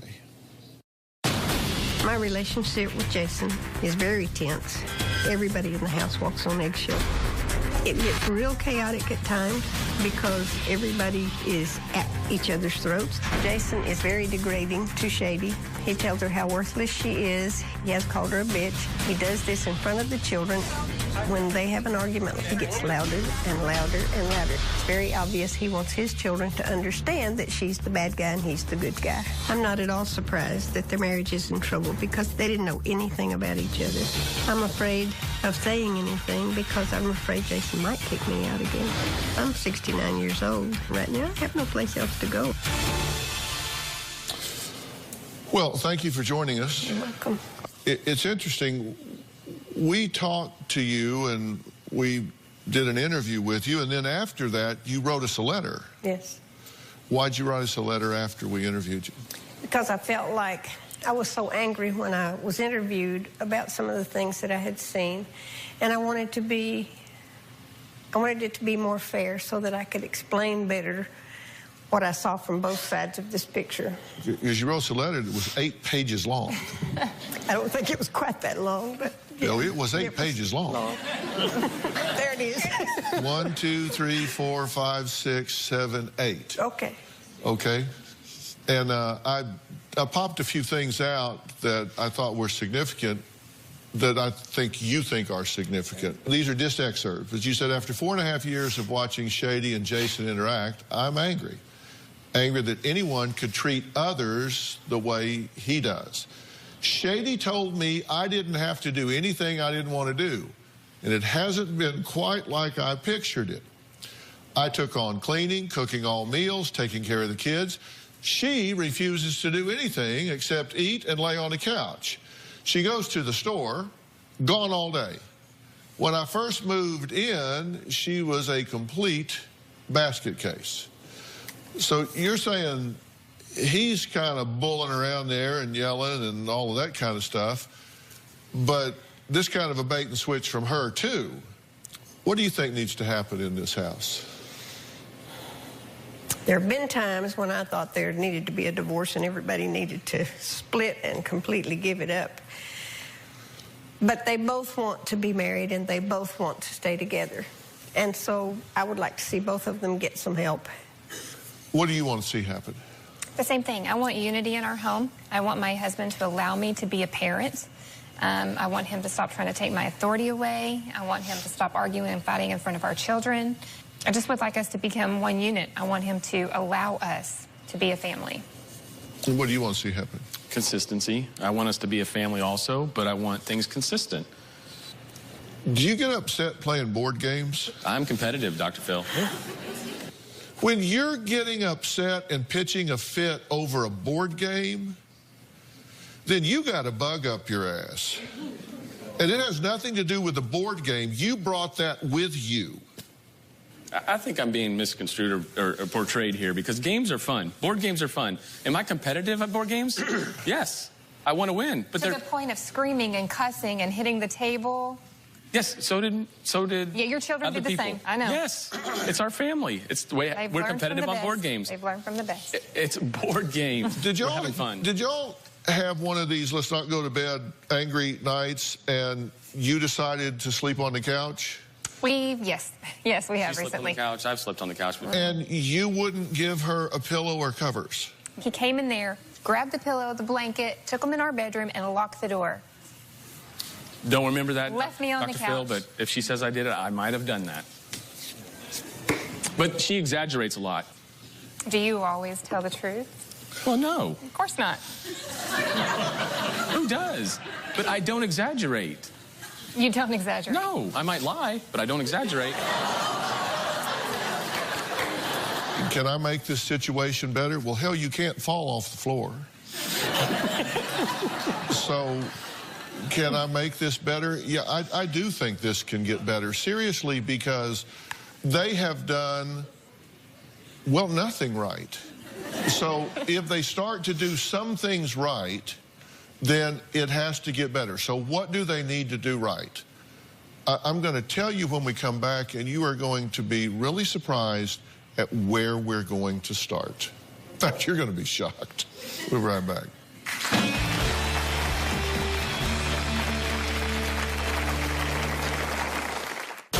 Life at home is very chaotic. Most of the time, it's really stressful. Sometimes I get upset when he yells. I don't see Jason as a father figure at all. I kind of see him just like mom's husband. We can't do this show without you, our studio audience. If you are going to be in the Los Angeles area and you would like free tickets, go to drphil.com and click on Be in the Audience. Or you can call 323-461-PHIL. That's 323-461-7445. I don't see Jason as a father figure at all. I kind of see him just like mom's husband. I just see him as there to like be with my mom. Life at home is very chaotic. Most of the time it's really stressful. Jason was screaming at my mom. And he would tell her like, shut up. I was surprised that my mom married Jason because he blamed everything on us and like we didn't really like that. I was shocked because he never talked to us about her before. I thought Shady was nice when I first met her. I see my dad and Shady arguing. Sometimes I get upset when he yells. It feels uncomfortable when they argue. Jason treats us differently than he treats his own kids. We found out they were actually like moving in to stay. It was like automatically Jason was like, my kids are not moving into open spaces with no doors. Me and Wyatt had to move out of our bedrooms into the basement. My bedroom's right here, and then not even a whole foot is my curtain. If I want privacy, then I have to like close them completely, which is really difficult to get them like to completely close. It's so annoying when Jason argues with me over petty things. The day they got married, we were gonna go out to eat afterwards. They even got an argument that day. My mom wanted to go eat Mexican food, and he was like, no, me and my kids don't like Mexican food. He got like really upset about it for no reason. I think I'd be relieved if Mom and Jason split up. Okay, guys, if this situation could work, would you prefer that it work, or would you prefer that it not? If she would like it to work and that's like what she wants, then I want the best for her. So if she wants it to work, then they should make it work. Okay, and Allie, what's your thought? I mean, like Avery said, if Mom wants it to work, then I would like it to work out. But at this point, I don't think it's going to. Okay, do you guys have an opinion? I would like it to work. Yeah, and you're? I'm Shay. Uh-huh. Do you have an opinion? I wanted to work, so same thing that you said, pretty much. You got to be really willing to do something different. And what you need to do to begin with is some premarital counseling. Children of divorce and children in blended families have the needs of acceptance. They need to know that they have acceptance from both of the parents. They have to have assurance of safety, mentally, emotionally, physically, spiritually. They got to have freedom for guilt or blame. They got to know this isn't my fault. They're hearing you fighting or money problems, but they got to know it's not their fault. They got to have some structure.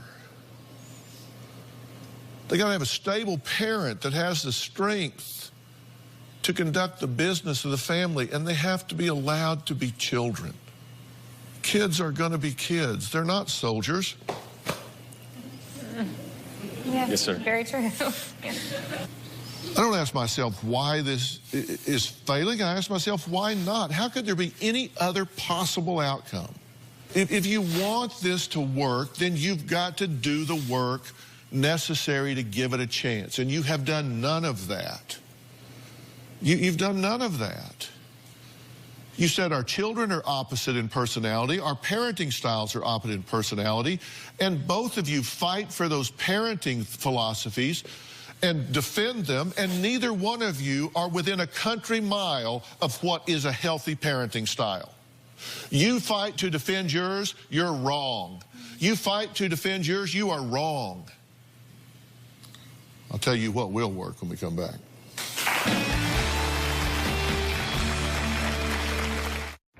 Closed captioning provided by... No junk food, please. Go for the True Move. It's delicious. And nutritious with no artificial growth hormones. True Move, a truly good thing. Want to get something off your chest? Sign up for the drphil.com community and weigh in on your favorite episodes and share your personal stories with other community members. Plus, get started on your own blog to share your thoughts on the topics that interest you most. I'll be reading those message boards. Log on to drphil.com today. Well, I am back with what masquerades as a blended family. I say masquerades because this family isn't blended. We've got two warring camps under one roof, and it's because we have two strangers that are married. We have two strangers that are married. You know, to get a driver's license, you have to take a test. Get a marriage license. Do you even need a license anymore? You pay $2? What did you pay, $2? Is it what it costs, $2? Yeah, but if you're in the military, you can get it fast. Yeah, good. Let's discount that. Let's fast track this. Look, guys, if you want this to work, you've got to be willing to put the effort in. And you have to understand one thing for absolute drop dead certain. You cannot discipline her children. Okay. You cannot discipline his children. You are not their mother. You are not their father. You are a man she married. You are a woman he married. If you were going to be in a father role for these children, you would have needed to been in there before 5 years of age. Okay. You aren't. You weren't, so you can't do that. You can support her in disciplining her children, and you can support him in disciplining his. Mm-hmm. This double standard, come on. This is why you have to sit down and negotiate. There are rules for the children. Mm-hmm. There are standards for the children. And children are different. They have different currencies. But children have to know that they are all loved the same and they are all treated the same. I'm very serious when I say you need to go through premarital counseling. Mm-hmm. You need to sit down and say, let's design a family. Let's design a family that we actually begin to create some traditions. We actually begin to do some things where the children want to be part of this. Mm-hmm. And I will arrange that for you. That would be great. Thank you. And every day that you have this woman in your lives is a blessing. Let her know she's loved and appreciated here, right? Right. She deserves that. She needs that, and she's earned that. If I do this, if I set this up for y'all, will you really immerse yourself in this? It will be the greatest gift you can give all of your children. What a role model you can be for these children. To say, you know what, it came late, but we decided to learn and do this right. Fair enough? Fair enough. Yep. Okay. All right. I want to thank all of my guests for being here today. And I appreciate you coming and bringing your family. I mean, I really, really do. Thank you. We'll see you next time.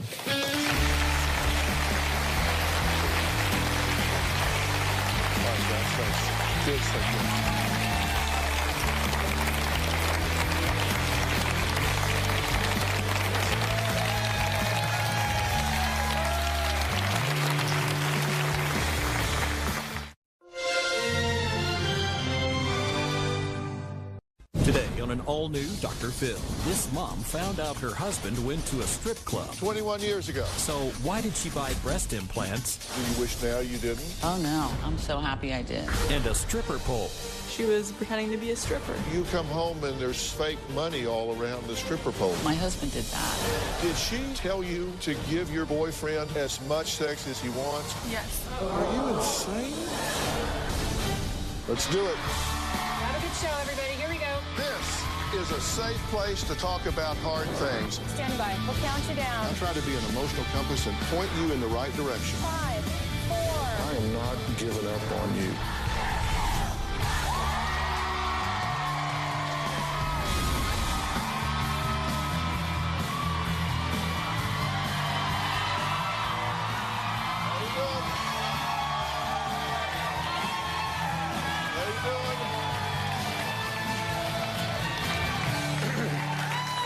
Okay, I want you to look at Mary Ann. This is what she used to look like. Some would describe her as demure. She was a housewife and mother, rarely wore makeup, and always put her children first. So what would make Mary Ann do a complete 180? And I mean, we are talking a whiplash of a 180. She has gone out and purchased herself some double D's, a back tattoo, a stripper pole, and plans on getting a lot more plastic surgery. Why? Because get this, 2 years ago, she discovered that her husband went to a strip club. 21 years ago. Then again, 15 years ago. So, is Mary Ann overreacting? Is she wrongly reacting? Well, let's hear what she has to say. I found out 2 years ago that my husband had been to a strip club 4 times during our marriage. My husband said to me, "It's no big deal, right? It's just eye candy." Not. I was so angry and hurt by what he did that I flew to Vegas and went to the exact same strip club he went to. Wow. It was the most seedy, darkest, ugliest thing I've ever saw. I felt like I was in hell. The girls were way too close. Being at the stage, the place they call Perverts Row, that's exactly why they call it that. I think after he told me he went to the strip clubs, I knew that somehow, some way, breasts were important. It didn't take me much time to take my credit card and go pay for them. I went from a size B to what they say at Victoria's Secret, a double D. I was very excited about my new look. I figured my husband married me because he loves me. And when I found out he went to a strip club, I said, bing. Oh, now I got it. I was transforming from the good girl that I've always been to a whore. The next series of surgeries I want to get are my eyes, the upper and lower, a cheek lift, a tummy tuck, and a butt tuck. I don't think I'm ever going to go back to who I was. The mother and the wife and the family person, because men want the whole package. You took that to mean that you're not enough. Exactly. And I thought I married a guy that would never step into a place like that. And what did he do in the strip club? Did he tell you what he did or not do? Or He sat at Perverts Row, so he didn't know that's what it was called. But he watched, and he stayed there for 30 or 40 minutes, and he said, I wasn't there very long. And I said, I was there for 30 or 40 minutes. It's a long time. So you went? I went. And he paid a prostitute to sit with him also. And this is 2 days before my anniversary, 2 times. Okay, now, when you went, didn't they ultimately kick you out? No. You went with your daughter, right? Yes. This is the one, I thought you were talking about the one in Vegas. Okay. No, you've been to more than one? Oh, yeah. Yeah. Why did they ask you to leave the second one? I went around to a couple guys and said, if you're married, you probably shouldn't be here. And management took objection to that? Yeah. Okay, so this changed your point of view. You decided that if that's what he wants, or if that's what men want, then that's what you would become. Pretty much. If you want a whore, now you got one. You want a whore, I'll just whore up. Right. Danced around a pole a couple times. He goes, I'm sick of this. Do you have a stripper pole? I do. Where'd you put it? In his shed, so he can look at it every day. You put it in his shed? Yep. Okay. He looked the first time, then after about the 10th time, he was like, no more. I've had enough. You went and had breast implants. Do you wish now you didn't? Oh, no. I'm so happy I did. And then I said, if you want to go look at boobs, I got them now, so. And you want to have more done? I do. So you want to have a butt lift and a tummy tuck and a facelift? Mm-hmm. You just want to have... Yeah, like a string. Yeah. Okay. Well, Marianne's daughter, Miranda, says her mother is taking this way too far. Not to mention, instead of giving her daughter a college education, she says her mom is trying to teach her something entirely different. Take a look. Ever since my mom found out that my dad went to the strip club 15 years ago, she's made obsessive changes to her body. Cutting her hair, dyeing her hair, getting a large back tattoo, started drinking, getting plastic surgery. She's really freaking out. She's way obsessive over it. Every day it seems to get worse. After my mom's boob job, she actually talked me into getting a boob job. When I went into the doctor's office with her, she kept telling me to go bigger and bigger, and it was really making me feel uncomfortable. I kept going like, go up, go up, go up. She says to get big boobs and to have a lot of sex, because if you don't, that your loved one will end up leaving you. My mom has taught me that big boobs and sex is what they're looking for, not education. Her dad was looking at something else, naked, then somewhere in the back of his mind he desired that. My mom came up to me and asked if I've ever been to a strip club, and I said no. She wanted to take me because she's never been to one. My mom was going up to the guys, tapping them on the shoulder and whispering in their ear in a loud way, "Don't do this if you're married." Security escorted her out of the club. My mom's so crazy that she has a stripper pole at the house. The other day I came home and there was fake money all over the floor. She was pretending to be a stripper. She supposedly despises the strippers, but yet she tries to act like one. Okay, thank you for being here. Now, did she tell you to give your boyfriend as much sex as he wants, or he will look elsewhere? Yes. And she wanted you to have this plastic surgery because that's what men want? Yes. What are you telling her? Be a whore. Well, she wasn't having sex with her boyfriend, and he's like 21. You know, if you don't give them something, they probably will wander.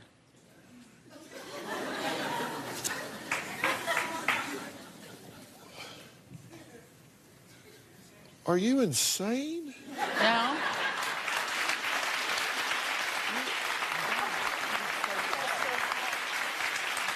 You have a beautiful, intelligent daughter here, and you're telling her to just go give up her body so some guy will have a playground? No, I didn't say that. I said a balance. Well, it's not exactly a balance. You kind of go over it and say that you should do it a lot. Okay, look, we're going to find out what Marianne's husband has to say about his wife's new look, new attitude, and her motherly advice to their daughter. You come home and there's fake money all around the stripper pole. My husband did that. And later, sisters at war over a will. What did you do with the money I gave you? It's not your decision to say whether or not I could live off the money. Have you accused her of killing your mother? Yes, I have. Tomorrow on an all-new Dr. Phil, a wealthy widow claims she was conned by a football hero. He had swindled me out of $3 million. Clueless victim? I'm just a little housewife. Were you in love with him? I was not. But you do refer to him as your boy toy. Or co-conspirator. Some people say you became Bonnie to his Clyde, calling your friends up for $500,000, and then everything hit the wall, and you put on your Aunt B face and said, I don't know nothing about nothing. That's tomorrow. My mom used to never wear makeup, just never used to do her hair. She used to clean all the time and cook for my dad, but now she's a completely different person. My house is a disaster, and I don't care. The dishes are piled up sky high. Trash is laying all over the floor. I used to be the person that would be cleaning on my days off. I just quit. I threw in the towel. Marianne says after her husband Robert revealed he went to some strip clubs 21 years ago and 15 years ago, and even went to a Hooters 11 years ago, her self-esteem plummeted. To compensate, she lost over 40 pounds, changed her hair, began wearing makeup, and underwent a breast augmentation. But she says she is not done yet and has plans for more surgery in the next 2 months. Her daughter Miranda says there is no way her mother's behavior is healthy, and she reached out to me for help. Now, Miranda, you have said that your mother has said she wants to basically take out a loan for $30,000 worth of plastic surgery to continue this journey of changing the wrapper, but yet doesn't have money to support your going to college. I've tried to ask for just $1,000 to take a couple classes, but it seems like they can never just come up with that. But I find it funny that they can spend, or she can spend her money somewhere else. Maybe you're overreacting and wrongly reacting to what's going on here? No, because based on my original faith, I believe that you should never see another naked woman besides your wife. Okay. But yet you're telling your daughter go have sex with her boyfriend and she's not his wife. How does that square with your faith? I've lost my faith. Obviously. And I didn't tell her to have a lot of sex with her boyfriend. I told her that she wasn't having sex with him at all. What's she telling you about sex and relationship with men? Stop wearing sweatpants and baggy clothes and to get out of that phase and to show off my body because I'm young. Did she tell you that she wished she had never had kids? Yes. Did she blame having kids on the circumstance she's in? Yes. All of this seems okay to you. Mm-hmm. You just said, he wants a whore, I'm going to be a whore. I get a stripper pole. You come home and there's fake money all around the stripper pole, right? Mm-hmm. Where does that come from? My husband did that. Joining us on the phone is Marianne's husband and Miranda's father, Robert. I'm struggling to wrap my head around Marianne's logic here because you went to a strip club 26 years ago. She's obsessed, and it's on a daily basis. I mean, every day she talks about it. And what do you think about how she's counseling your daughter here? No, I think it's terrible. You know, what Marian's doing to her is wrong. And I hope that you can help her. It's strange to me, Marian, that you think that this is a rational response to what may be a problem or an issue. I don't know. I don't think anybody should hide anything from your wife or do anything behind their back. And when you hide things, it's cheating. And I don't want that to happen to her. Okay, I'm with you there. Let's assume that it is a transgression worthy of conversation, okay? Let's talk about the proportionality of your response. You're changing your body, you're changing your values, you're changing your identity, and that is designed to fix what? This fixes that it's my time for me. It's my time to have some fun. It's my time to do what I feel like doing besides being the wife, the mother, the housewife. Okay, but are you going to get freshened up and dump him? Is that what you're saying? We haven't decided what to do yet. Okay, but in the meantime, you're going to tell her you need to forget about college. You just need to get yourself double D's and have lots of sex and hang on to a man. No, I just said if you're in a relationship, you need to have sex with a man. What do you say to yourself when she says that to you? I'm staying the way I am.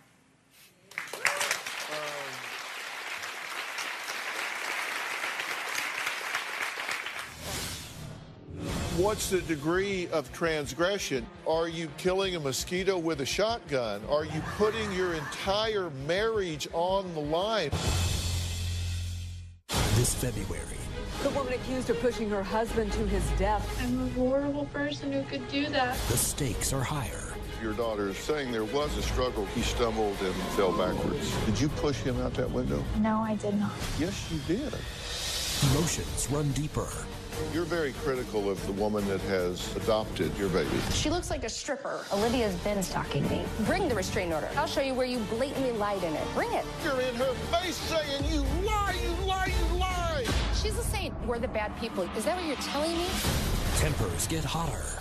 Our neighbors make our life a living hell. They set a mortar shell under the swing set and tried to blow it up.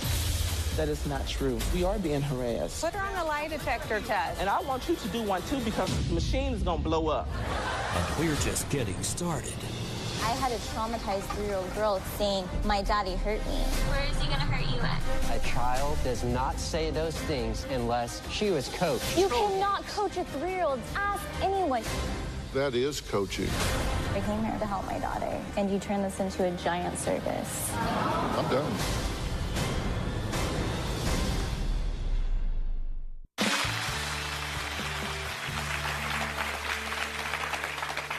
From a woman's perspective, I'm curious, what do you guys think about this?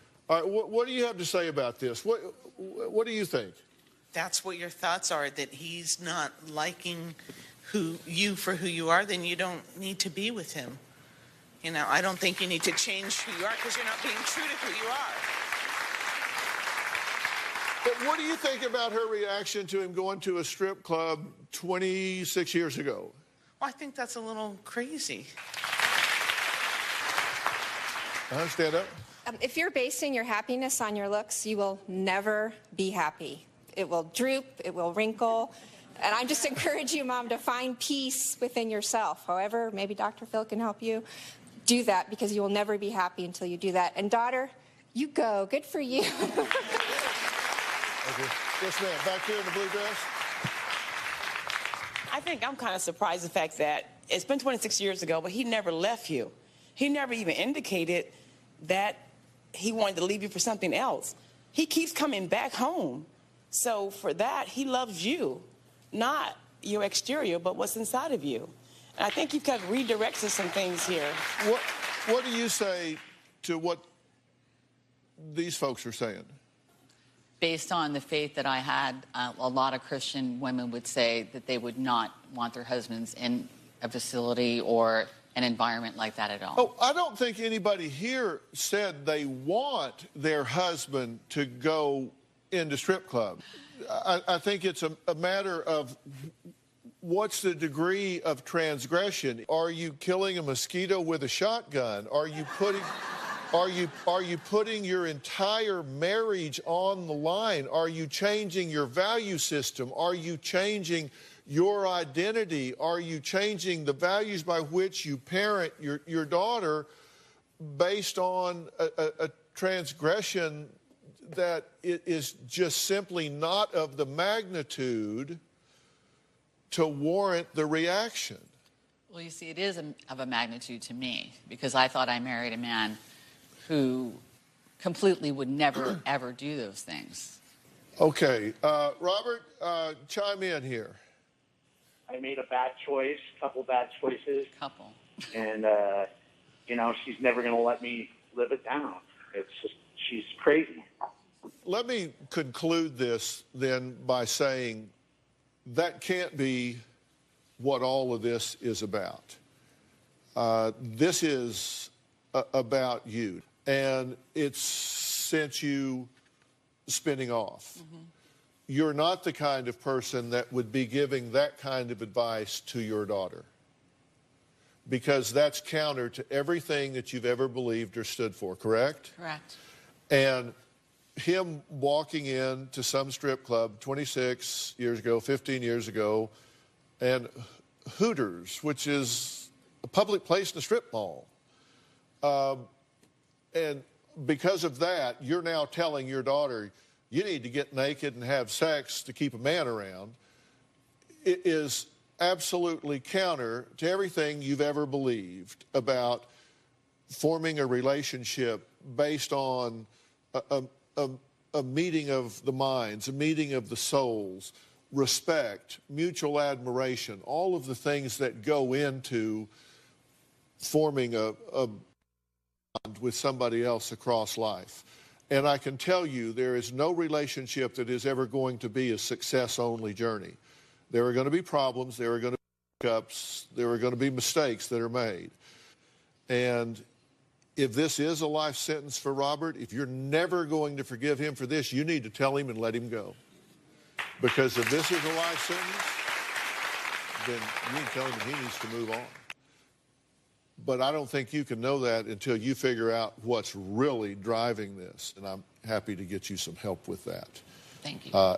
Don't decide to get a divorce. Don't continue working on your body. And don't be giving your daughter any huge advice about how she needs to get a stripper pole over at her house.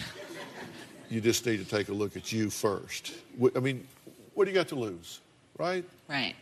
Sounds good. Okay. All right, next we're going to talk to another family that's having a dilemma. Two sisters at war over their mother's will.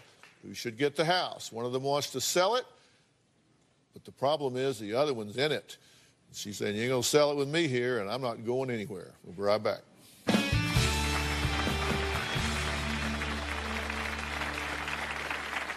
My sister Jana has lived in my mom's house for 5 years since my mom passed away. I want my sister just to get out right now. My sister's become a greedy troll. I am not moving out of that house.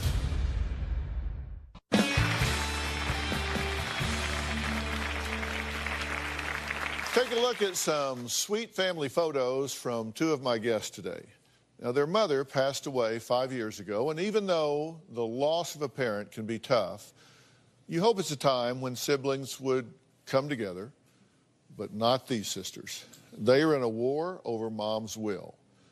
Now, Jana says her sister Lisa has stolen most of her share of what their mother wanted to divide equally and has become a greedy troll who now wants to kick her out of her mother's house. Now, Jana has lived in their mother's home since her death, and she just will not move out. Lisa wants to sell the family home and says, to sum it up, Jana is trespassing and has no right to live there. She wants her sister out of the house, and she wants her out now. I want my sister just to get out of my mom's house right now. My sister Jana has lived in my mom's house for 5 years since my mom passed away. Jana doesn't pay any utilities or rent. I pay everything. Jana lives there for free. For about 3 years now, Jana has accused me of stealing money from my mom. The money was left to me as sole beneficiary to distribute at my discretion. I gave Jana $13,000 after my mom passed. I gave Jana my mom's car and she totaled it. Her living in the house free for 5 years is about $15,000. I've given Jana the value of $28,000. She's never said thank you for anything. She's ungrateful and feels entitled. I told Jana in September 2014 that I'd wanted to sell the house. Jana had said that if I would give her her share of the proceeds, then she could afford to move someplace else and she would leave the house. But I don't have those funds to give her. Once this house is sold and those proceeds are distributed, I'm done. Well, Jana says Lisa is not doing what their mother wanted and is only looking out for herself. I am not moving out of that house. The house is paid for. My sister's become a greedy troll. Lisa's been very shady since my mom died. I don't know the person she's become. I believe that Lisa's talked mom into making her beneficiary only. I guess Lisa decided that since she was the perfect child, she was entitled to what mom had. After my mom died, Lisa had her taxes done. There were tens of thousands of dollars. I saw none of it.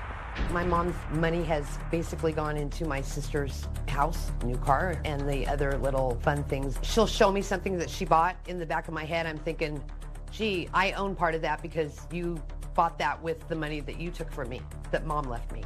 I want her to admit she's wrong. I want her to make it right. Lisa chose to have money over having me as a sister.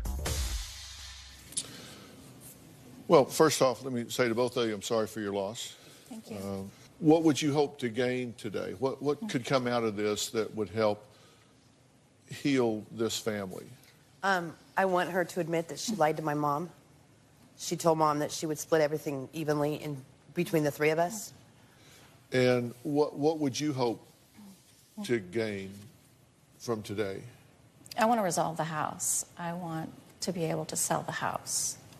And why haven't you sold the house? Because Jana's still living there. Well, and I don't want to put her on the street. Now, have you accused her of killing your mother? Yeah, I said it. Yeah, I have. Yes, I have. I don't know about you, but when somebody accuses me of killing my mother, the conversation kind of dries up from that point forward. Yeah. Maybe that was my cue, and I guess I didn't take it. You missed that? Well, here's the text from Jana to Lisa, November 7th to 15th, so not too long ago. Jana, you're a thief, a liar, and a troll. You're going to rot in hell. You never loved my mom. You just wanted what she had. You probably even killed her. Funny how all of a sudden you stopped taking her to her appointments. Kind of makes one wonder. And how you had her buried so quickly without a medical exam being done. Everybody was shocked that she was buried that quickly. I was just surprised that there was no viewing beforehand. First hour of the funeral was a viewing. So there was a viewing? I didn't want to see her like that, and that's why I chose not to be there when she took her.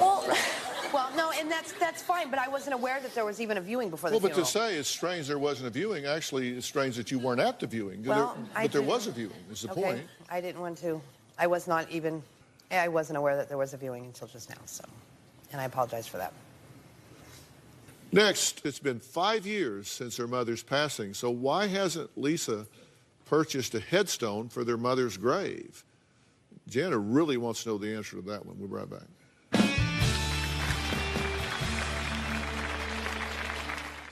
Tomorrow on an all-new Dr. Phil. Was this wealthy widow a victim? He had swindled me out of $3 million. Or a co-conspirator? People say you became Bonnie to his Clyde, calling your friends up for $500,000. That's tomorrow. I believe that Lisa is so greedy that she hasn't even purchased a headstone for my mom yet. These are the carnations I bought her at Thanksgiving.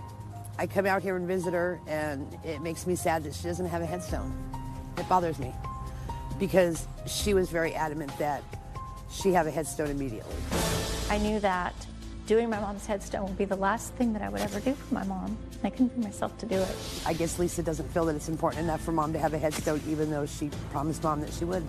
I designed something and showed it to Jana, And she didn't really like it, so I said, well, then come up with something on your own. She has no respect for my mom's feelings. She just flat out doesn't care. I'm going to get a headstone. As soon as the house sells and all of this is behind me. I believe now that the money is gone, that she doesn't plan on doing it. I don't think Lisa even comes here anymore. Why no headstone? At first, it was just really hard for me to do. I couldn't bring myself to do it. And then when I did decide to go ahead and do it, I asked Jenna if she'd go with me so we could do it together. And she didn't want to go. So I picked a design. She didn't like the design. So she said she would find something on her own. So you think there should be a headstone? I think there's, and yes. you think she should move out of the house? Agreed. I have an email from Lisa from less than a month ago that says Mom would be thrilled to know that the house would be staying in the family. If you were to buy it, that's correct. Well, you've lived there for 5 years rent-free? The house is paid for. Yeah. Lisa doesn't pay all the utilities. She pays the PG&E. She pays the power. I pay the water bill, and I do the upkeep on the house. There are animals in the house? There are animals in the house. Or are they degrading the house? They go out in the backyard and they go to the bathroom. I mean, they don't tear up the walls. They are not destroying the house. But is there a strong odor in the house? You know what? There could be.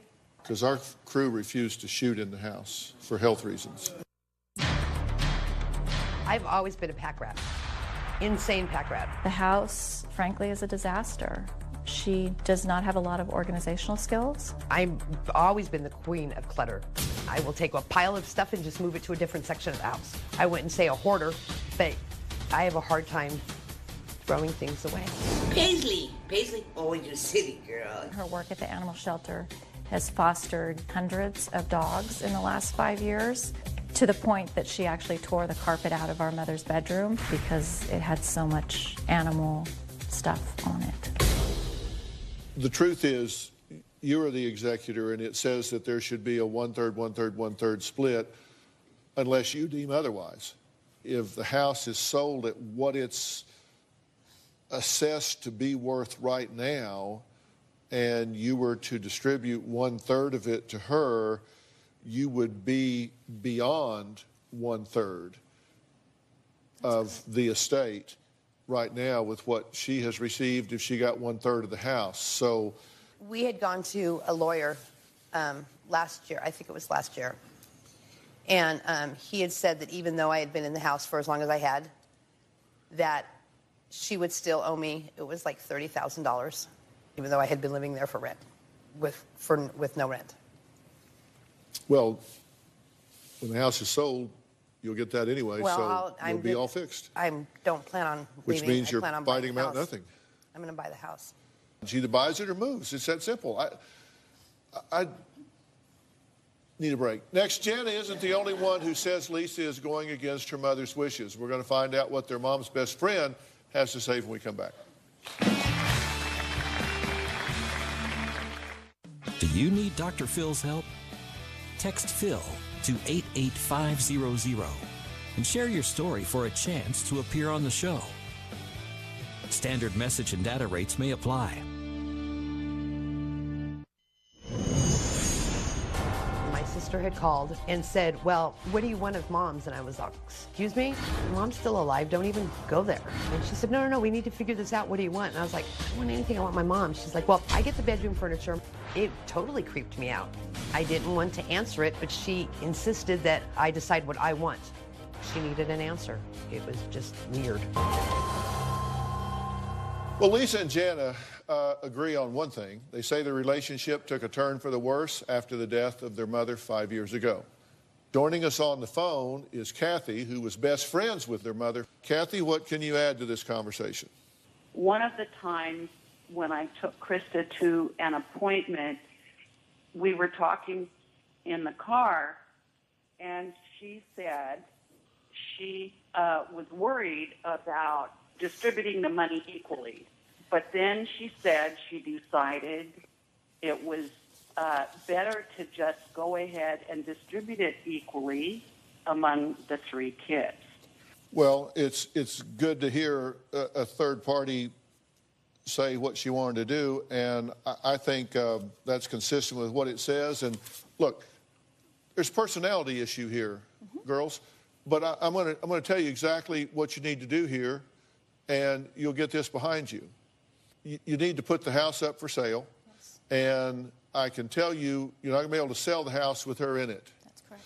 So you need to either agree a date certain for her to be out, and you have to give notice of at least 60 days for her to be evicted from the house, which you've already done, which means you could have the sheriff go evict her this week.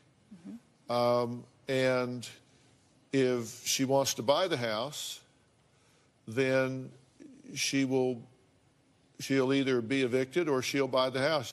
Then all you have left is your relationship to start rebuilding that or not. No. See, she's not going to let the money go. She's not going to let... She had given my brother $20,000, and she had paid off his child support, which was $37,000. Mom wanted money to be split into thirds. What did you do with the money I gave you? I survived on the money. You didn't work. Lisa, it wasn't your... When I stopped giving you money, you worked. But it wasn't... It's not for you to say that you're not going to give me money because it's not your decision to say whether or not I could live off the money. If you think that there's money that you shouldn't get, then you need to get a lawyer and pursue it, because I'm telling you, you're going to be sadly disappointed. Well, there's... Because I've been through it all, and you guys are fighting about nothing. For some reason, you're just not doing it. And so I'm telling you, if you really want to get this over with, then what you need to do is sell the house. You're not going to sell that house with her in it because it is not marketable. You need to just man up here and do it. Okay. Coming up, find out why my next guest lost half her body weight, yet still doesn't feel her life is complete. That's next. We can't do this show without you, our studio audience. If you are going to be in the Los Angeles area and you would like free tickets, go to drphil.com and click on Be in the Audience. Because we have a lot of fun here, don't we? Or you can call 323-461-PHIL. That's 323-461-7445. My next guest recently lost 125 pounds and found herself a new man. She is a busy real estate agent raising 2 teenagers. So with a wedding on the way, she wants a fresh new look for her new life. Take a look. I want a refresh look for the next chapter in my life. I was in a previous marriage, I wasn't happy, and I started to gain weight. I knew that this heavy person just wasn't me. I started to regain control of my life. I lost 125 pounds, and I've kept it off. And I recently got engaged to my fiancé, Scott. I'm really starting to see the signs of aging. I see the wrinkles around my lips, my eyes, on my forehead. I really want something to give my face a pick-me-up. When it comes to putting on makeup, I'm a no-fuss kind of girl. I couldn't even tell you what kind of beauty products I use. I just throw everything in my purse. I'm also starting a new career as a real estate agent. I want to look fabulous for my clients. When they see me, I want them to look at the cracks in the foundation. I don't want them to look at the cracks in my face. Well, sometimes you just need to hit the refresh button to get your life on track. So I sent Paula to #7 beauty expert, Dr. Jessica Wu, for some advice. I'm so excited for this big wedding day. I want to look like $1 million. I understand that one of your concerns is some wrinkles, and sun damage is a big cause of wrinkles. So how often do you use your sunscreen? You know, not very often, to be honest. I leave it on my boat. It's probably been there for 5 years. My suggestion is to check your sunscreens for expiration dates and start fresh with new products that are really going to give you the best bang for your buck. I often ask my patients to bring in their makeup and brushes. I've got them right here. Got some brushes, and you've got some sponges. Now tell me where you usually keep these. You know, I usually keep them right here in my bag. Is that a bad thing? Brushes can pick up germs and bacteria, and it's going to end up on your skin, leading to breakouts and possibly infections. So be sure to wash these at least once a week in warm, soapy water. And zip up those brushes in a nice, clean makeup bag. So tell me about your skincare routine. I really don't have much of a routine. In fact, I rarely wash my makeup off at night. You just need to wash your face and then add what I like to call a game changer. This new product comes from the top skincare brand in the UK called No. 7. It's Protect and Perfect Intense Advanced Serum. It's clinically proven to reduce the appearance of lines and wrinkles in just 4 weeks. In fact, I know this serum works because it's the best-selling anti-aging serum in the UK. The best part is that it's now available in the US. You can find this at Target for less than $30. As an early wedding gift, Paula, No. 7 is giving you a year's supply. I can't thank you guys enough. I hope that my advice will help you look and feel new and refreshed as you get ready for your walk down the aisle. Okay. Welcome, No. 7 beauty expert and superstar dermatologist, Dr. Jessica Wu. Welcome. Now, did I hear you right that you actually can get an infection from these brushes? You absolutely can. In fact, studies have shown that bacteria, including staph, strep, and even E. coli, which lives in the bathroom, can end up on your makeup brushes, which means if you've got a small pimple or cut or scratch on your face and you use those contaminated brushes, guess what? You're going to get a skin infection, or even worse, it may even end up in your bloodstream and make you really sick. So bottom line, ladies, please keep your makeup tools clean. Well, you gave Paula some great advice about refreshing her skincare habits. It seems like consistency is like really the key, though, right? Yes, it really is. It's definitely the key because, as with many things in life, you've really got to stick with it to see results. And that's why I love the idea of Paula adding a serum to her everyday routine. And No. 7 Protect and Perfect Intense Advanced Serum is really going to give her quick results that will continue to get even better over time. So, Paula, you have a new skincare regime then, right? So you're actually going to do this? Yes. I'm so excited and so ready to start this. But you're also concerned about a blended family, true? Yeah. How many kids are involved? 3 teenagers. Yeah. And I can tell you, the #1 mistake that people make when they're blending a family is trying to discipline the other's children. Because let me tell you, I don't care how much his kids like you or your kids like him, you're not their mother, you're not their father. You just simply can't cross-discipline each other's kids. Okay. I mean, that'll keep you out of trouble. And look, I mean, all of this should help you refresh your new life and upcoming marriage. So, you think you're ready for all of this? I am so ready. I'm ready for a new beginning and to start all refreshed again. Yeah. And you're going to be using your No. 7, so, I mean, she's got good advice and good stuff, right? Yes, she does. She's ready for her new life. All right. We want everyone to feel fresh and renewed, so the whole audience is going home with No. 7 serum today. All right? Thanks to Jessica Wu and the folks at No. 7. And, of course, Paula, congratulations on your engagement and good luck with your marriage. Thank you so much. All right, guys. We'll see you next time. All right, thanks so much. Talk to you soon. So long, everybody. See you guys.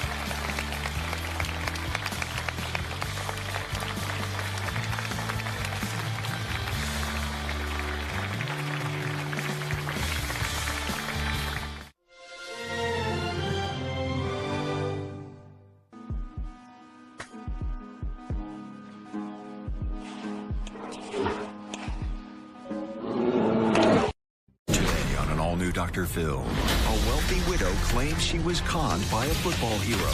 Kid swindled me out of $3 million. Clueless victim? I'm just a little housewife. Were you in love with him? I was not. But you do refer to him as your boy toy. Or co-conspirator. Some people say you became Bonnie to his Clyde, calling your friends up for $500,000, and then everything hit the wall, and you put on your Aunt B face and said, I don't know nothing about nothing. Let's do it. Not a good show, everybody. Here we go.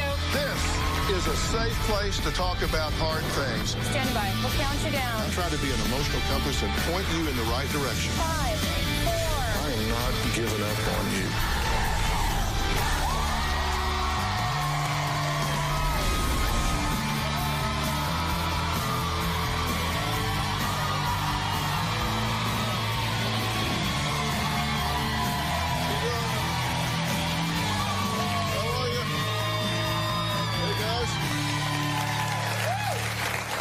Anita was once married to the CEO of the popular fast food restaurant chain Wendy's for 25 years. They lived in a lavish home, owned a yacht, hosted extravagant parties, and mingled with celebrities. But this socialite was living a double life of conning and passing bad checks. And it involved this man, a former football star. Take a listen. Hey, I won't get us the money today, but it's going to take a couple checks from you, okay? One for and one for another guy that I know, and he's just going to hold him till I pay him back, okay? Big thanks for helping me, but I'm going to give you part of that money and give the other part to you got a little cash, too, okay? So I'm supposed to write a check to what? You need to get on the freeway and meet others at Polaris. What am I meeting him for? You're giving him a check, and he's taking... That was part of a wiretap that brought down former Ohio State and NFL quarterback Art Schlichter, who Anita claims not only duped her out of $3 million, but also forced her to scam her friends and former employees out of $500,000. She's a woman who once had friends all over town, but now they're victims. We've learned Anita L. Barney is at the center of at least a half-dozen lawsuits saying she owes a bundle of money to people for promissory notes she never kept and tickets she never delivered. Barney secretly used the money to fuel a ticket scheme involving former quarterback Art Schlichter. Did you swindle anybody, Mr. Schlichter? Schlichter promised to repay Barney for money she lent him on the deal. He allegedly even had Barney take part in the scheme, convincing her to find other quote-unquote investors. A source close to the case says they were going to take investor money and buy tickets so the investors could then make big profits. All told, Barney's accused of owing more than $360,000. She said, well, could you lend me $30? I said, well, Neil, I said, that's all I got. That's my life savings. She said, why are you questioning me? I'm not going to mess over you. I took it from my grandchildren's accounts for college. We are innocent bystanders. Barney's victims told the judge she was as guilty as Schlichter. She preyed upon us the same way Art Schlichter preyed upon her. But I certainly do not want the public to believe that here is a simple old woman who was duped. Well, now that is the question we're asking during this show. Was Anita really a clueless victim, or was she a cunning co-conspirator? Now, I plan on finding out today in an exclusive interview. But first, here's what she said about Art and really just everything that went down. Art Schlichter conned millions of dollars from me. I lost my home, my car, and I had to file bankruptcy. I also lost my family and friends. Art was very trustful. He was very convincing. He wanted to borrow $10,000. Art had me writing checks for less than $10,000 so that the IRS would not be suspicious. He started asking for larger amounts. They were $25,000 and $30,000. Then shortly after that, Art asked me for $100,000 to pay people back that he owed money to. I wanted to help him, so there was no persuasion needed. He said that the mafia broke his ribs and they would come after me and maybe my family if I didn't help him get some money to pay them. So he had me terrified. I slept with a shotgun in my closet. He had people following me and watching my condo at all times. He suggested that I get a reverse mortgage. I did get one for $185,000. I never took any of the money for myself. He took all the money. In less than a year, he had swindled me out of $3 million. When Art got all my money, he wanted me to start calling my friends and asking them for money. Art had me tell my friends different stories. He told me to see if any of my friends wanted to buy high state tickets. One story Art had me say was, I need a personal loan. My friends would believe me because I was a very honest person. I ended up getting over $300,000 from my friends. I believed my friends would get their money back, and I was very excited about that because I was going to make my friends money. Never dreaming he was lying. Never. I think of the list of people that I came in contact and borrowed money from, and I feel so guilty. I'm the worst victim. They think they lost a lot. I've lost everything. My reputation, my friends, and my family. Well, Anita, welcome. We're here talking about a very difficult time in your life. And you've actually written a book about it called Quarterback Sneak. And I didn't just read the book, I studied the book because there's a big question about this, about whether you were part of this scam or whether you were a total victim in this scam, right? You met Art Schleister how? 1980. My husband and 3 other gentlemen and our 10-year-old son flew to Michigan to go salmon fishing for the day. Well, the plane crashed. Everyone was killed except for my 10-year-old son. He was severely injured on the brink of losing his life. And in walks this hero. He might as well have had a cape blowing in the breeze behind him. Yes. And at the time, Art was doing what? He was a senior at Ohio State. He was a quarterback. Yeah, and they were national power, and it was a big deal, had a big impact. Very much so. Got him out of his depression. It was beautiful. So you were very grateful to him, right? Very much so. But then you didn't see him again. You saw him 30 years later. Correct. At a church. Yes. I just purchased his book, not knowing I was going to see him for my son's birthday. And so I took the book and asked him to sign it, which he did. And he said, well, how's Alan doing? And I says, well, it's his birthday coming up. I'm having a party. You're welcome to come if you'd like. So I gave him my number to call me. And he did call, and he said, I can't make it, but I would love to get together. He does call you soon? Yes. He said, I'd like to bring lunch. So he brought Wendy's. And he knew you'd been married to the CEO of Wendy's. I didn't tell him that, but he knew it. Yeah, he knew it. Okay, and did anything financial happen at that lunch? He said, I really would like to have a loan of $10,000 if you could loan it to me so that I could buy a car and drive back and forth to Indiana to reestablish relationships with my daughters. And I could not say no, because what he had done for Alan. And I could afford it. It wasn't long before he asked to borrow $100,000. That's correct. He asked for checks below $10,000 to avoid the IRS. I didn't know that at the time, but yes, that's what I found out later. And he told you the mafia would go after you if you didn't give him the money. He told me this one time that some thugs from the mafia just beat him up and broken his ribs.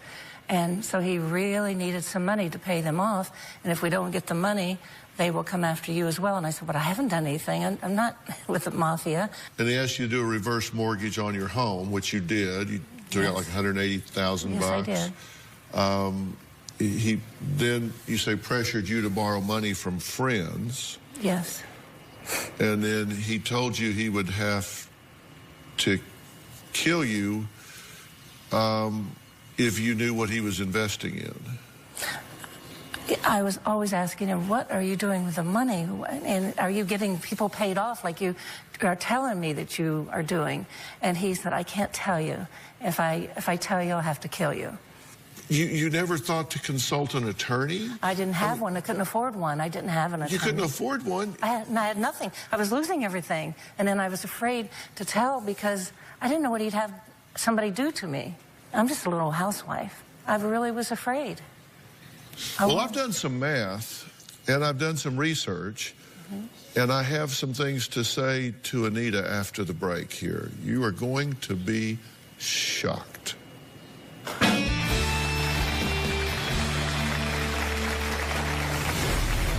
People stood up in court and said that very thing. They said, come on, do not think this is just some little lady over here that got conned. You're absolutely right. She is a con man deluxe, and now she's saying, oh, right? And later, I would loan him money for a car again. You would loan this guy money again?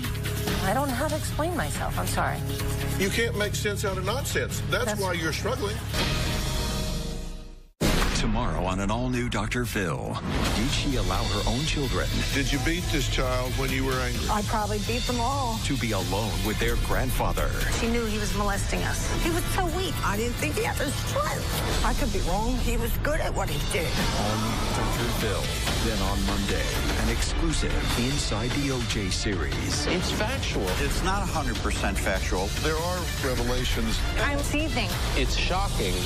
That's Monday.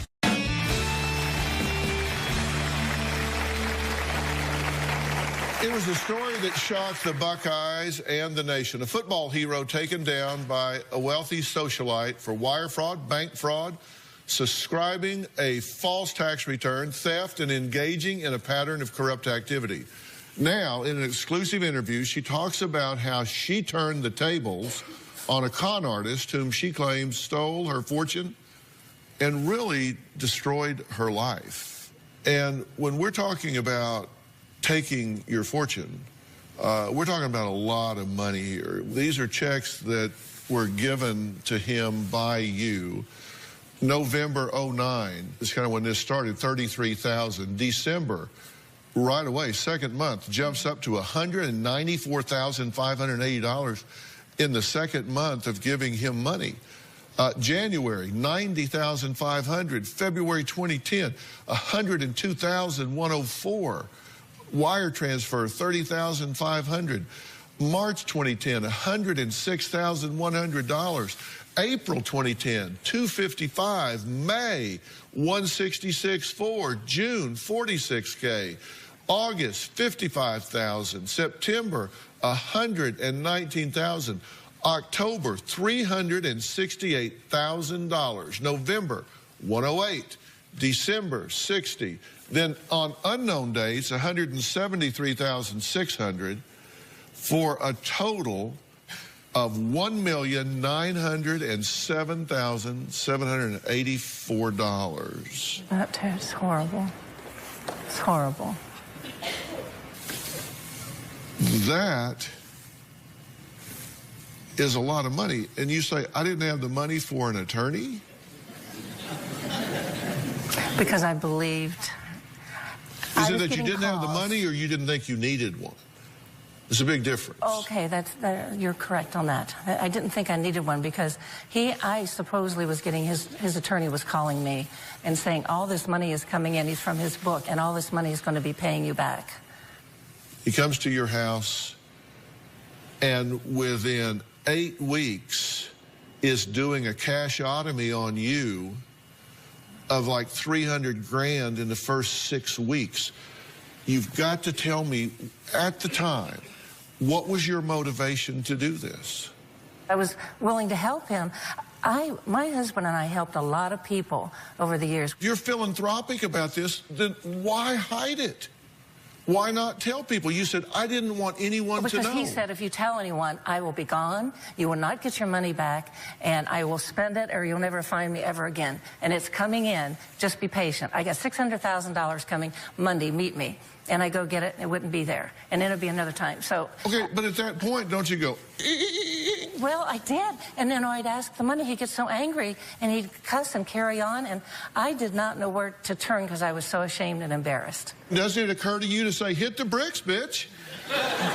Get out. I didn't call him bitch, but I did say some words. I mean, yes, I did. I agree with you.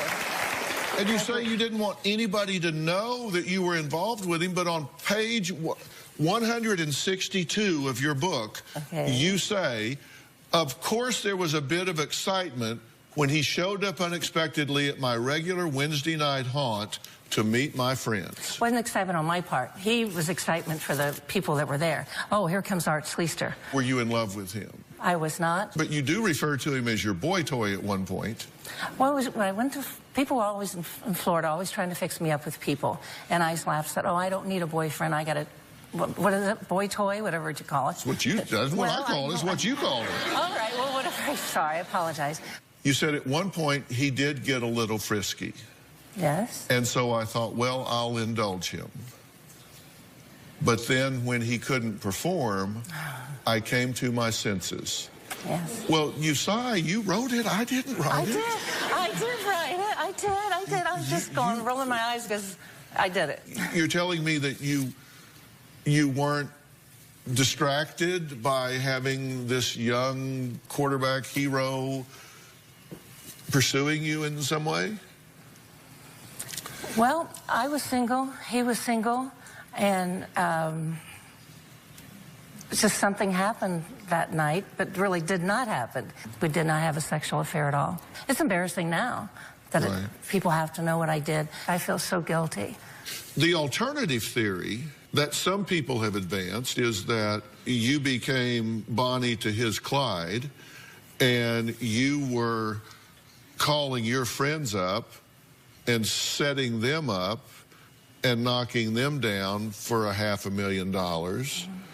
And then everything hit the wall, and you put on your Aunt B face and said, I don't know nothing about nothing. Oh, I don't think I did that. But you know that's what people stood up in court and said that very thing. They said, come on, do not think this is just some little old lady over here that got conned. You're absolutely right. She is a con man deluxe, and now she's saying, oh, right? That's right. That's right. That's what they were saying.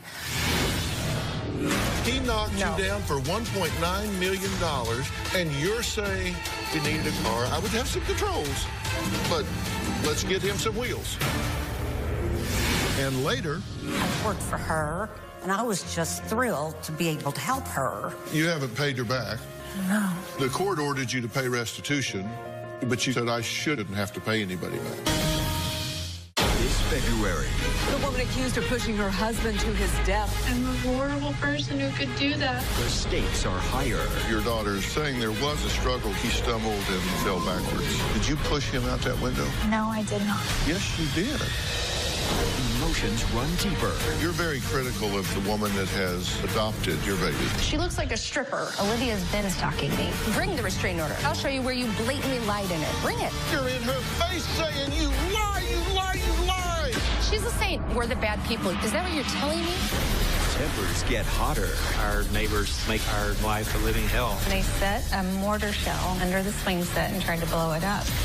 That is not true. We are being harassed. Put her on the lie detector test. And I want you to do one too because the machine is going to blow up.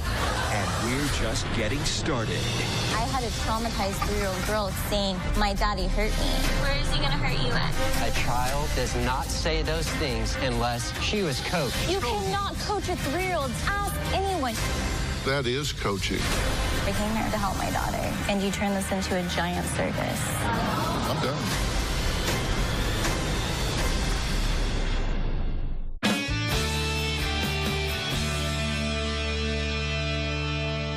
When we were interviewing you about the book and for the show, didn't you tell us that you would do it again? I would loan him money for a car again, but that would be no. Wait just a minute. But then I would control the situation. But if he would ask me start all over again, I would loan him $10,000, but I would cut it off. I would never give him another penny after that. You're actually telling me you would loan this guy money again? I won't. With controls? I don't know how to explain myself. I'm sorry. You can't make sense out of nonsense. That's why you're struggling. Well, you would give this man money again? He knocked you down for $1.9 million, and you're saying, if he needed a car, I would have some controls, but let's get him some wheels. It kind of sounds ridiculous when you hear it said back to you, doesn't it? Yes, very much so. I will not give him any money. I will never see the man again. If he even tries to call me, the law will be called. I feel better. And also, well, here's also,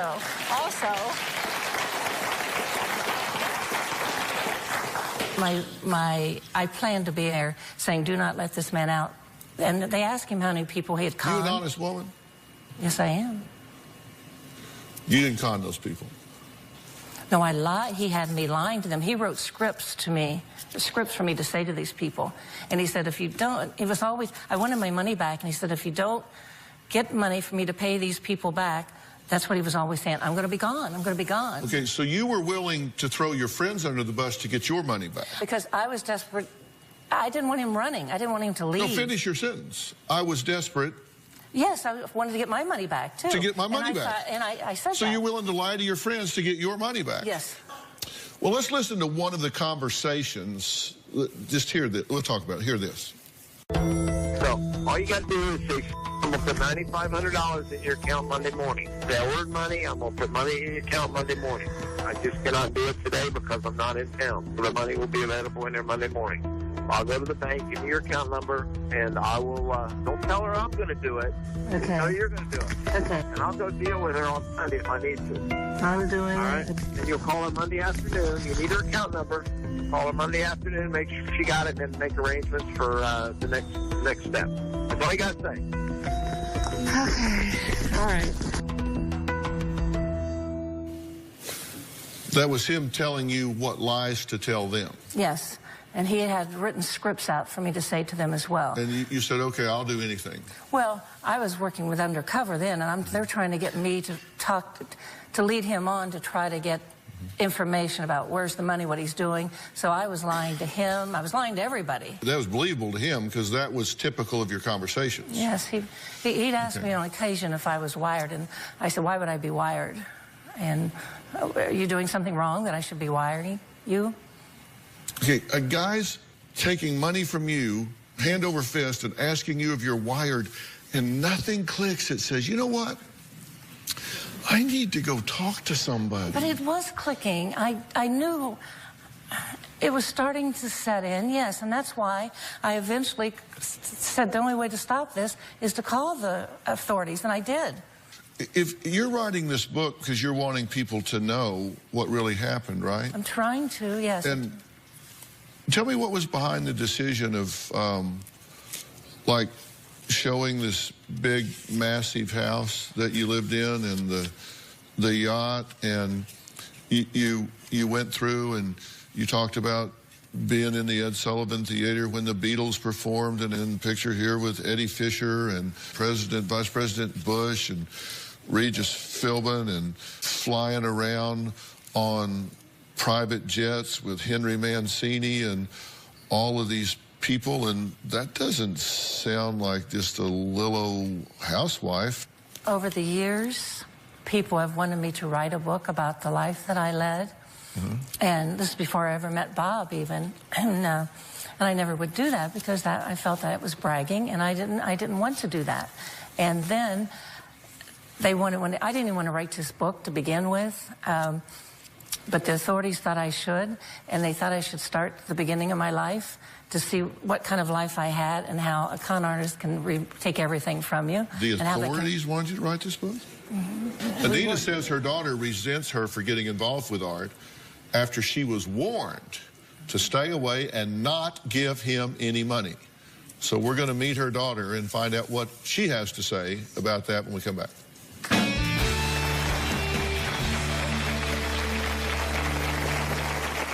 The relationship I once had with my mother has been ruined. There's trust issues, there's been lies, deceit. I don't know how to fix it. I'm so angry that one man could ruin our family.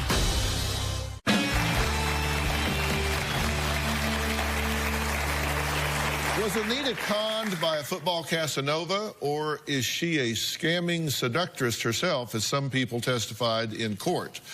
That's what we're trying to determine today. Anita says her daughter Angela hates her and calls her an embarrassment to the family for scamming her own friends out of $500,000 to give to former football star Art Schlichter. My mother was the type of woman who would give to everyone. She was very sweet and kind, but after my mother started to spend a lot of time with Art Schlichter, she became a different person. She was very cold. She was distant towards me. My daughter would ask me questions, but I had to lie to her because I couldn't tell her what was going on. And I was even afraid to tell her because I didn't know if she would confront Art. In 2010, I'd asked my mother for money to get eye surgery. I told her I could not loan her the money because it was tied up in a trust. But that was not true. I didn't have the money. I was lying. The relationship I once had with my mother has been ruined. There's trust issues, there's been lies, deceit. I don't know how to fix it. My daughter was very angry that I could give a stranger money and not family members. Part of that money was supposed to be for our future children or grandchildren. I did contact the state attorney, the FBI, and the local police, but they could not do anything about it. Unfortunately, no one ever got their money back. I've shamed my daughter, and I've shamed my family. I'm so angry that one man could ruin our family. My mother trusted Art. He took everything she owned. I'm furious about it. I don't like it, and I hope Art Schleister burns in hell. I have a hard time, even today, still trying to trust her. And my mother didn't think about anybody else's feelings in this situation. Angela, thanks for being here. When you warned her about this, you were very straight about it, right? You just said, you should not be involved with this guy. You should not give him one dime. The first time my brother actually told her, do not talk to this man, do not invite him to my birthday party, stay away from him. And I was actually staying at her house at that time and had answered the phone. And it was a man's voice, and he was talking, I want to say sexy, and he thought I was my mom, and I said, sorry, this is Angela, not Anita. And his voice changed after that, became more professional. What did she say? She was in denial. She was in denial. She was just like, well, it's no big deal. I'm not involved with him. She just lied to me. You didn't know she was giving him the money. I heard it through the grapevine in the beginning, that there was a possibility that she was having a relationship with him and giving him money. We kind of compiled a list of the people that were scammed by her, she says, at the insistence of him. You know, friend, $90,000. Former housekeeper, $85,000. Personal trainer, $30,000. Friend, $20,000. Housekeeper's mother, $10,000. Friend, $50,000. Friend, $30,000. Friend, $28,000. Singer, $10,000. Friend, $31,000. Friend, $25,000. Former teacher, $10,000. Maintenance worker, $14,000. An employee, $39,000. Truck driver, $20,000. I mean, it just goes on and on for a grand total of $898,300. These were real, everyday people that were emptying savings accounts to give you the money. And you knew you were lying to them when you were telling them what you were telling them, right? I believed it because he was paying sometimes, and it was coming through. But then then he stopped paying, and that's when I didn't know what to do or where to go. And then eventually it had to stop. Well, one of those former friends even wrote Anita a letter. And it says, Anita, what were you thinking? You are one of the dumbest people on earth, or you were in love with the guy. You scammed your friends and family, so you should go to jail along with Art. He used to say, I want you to fall in love with me so that you won't turn me in. When somebody says, I want you to fall in love with me so you don't turn me in. I said, what are you doing wrong? Tomorrow on an all-new Dr. Phil, a daughter confronts her mom. Do you know who her father is? It's not the guy she thinks it is. Then on Monday, an exclusive Inside the OJ series. It's not 100% factual. That's Monday.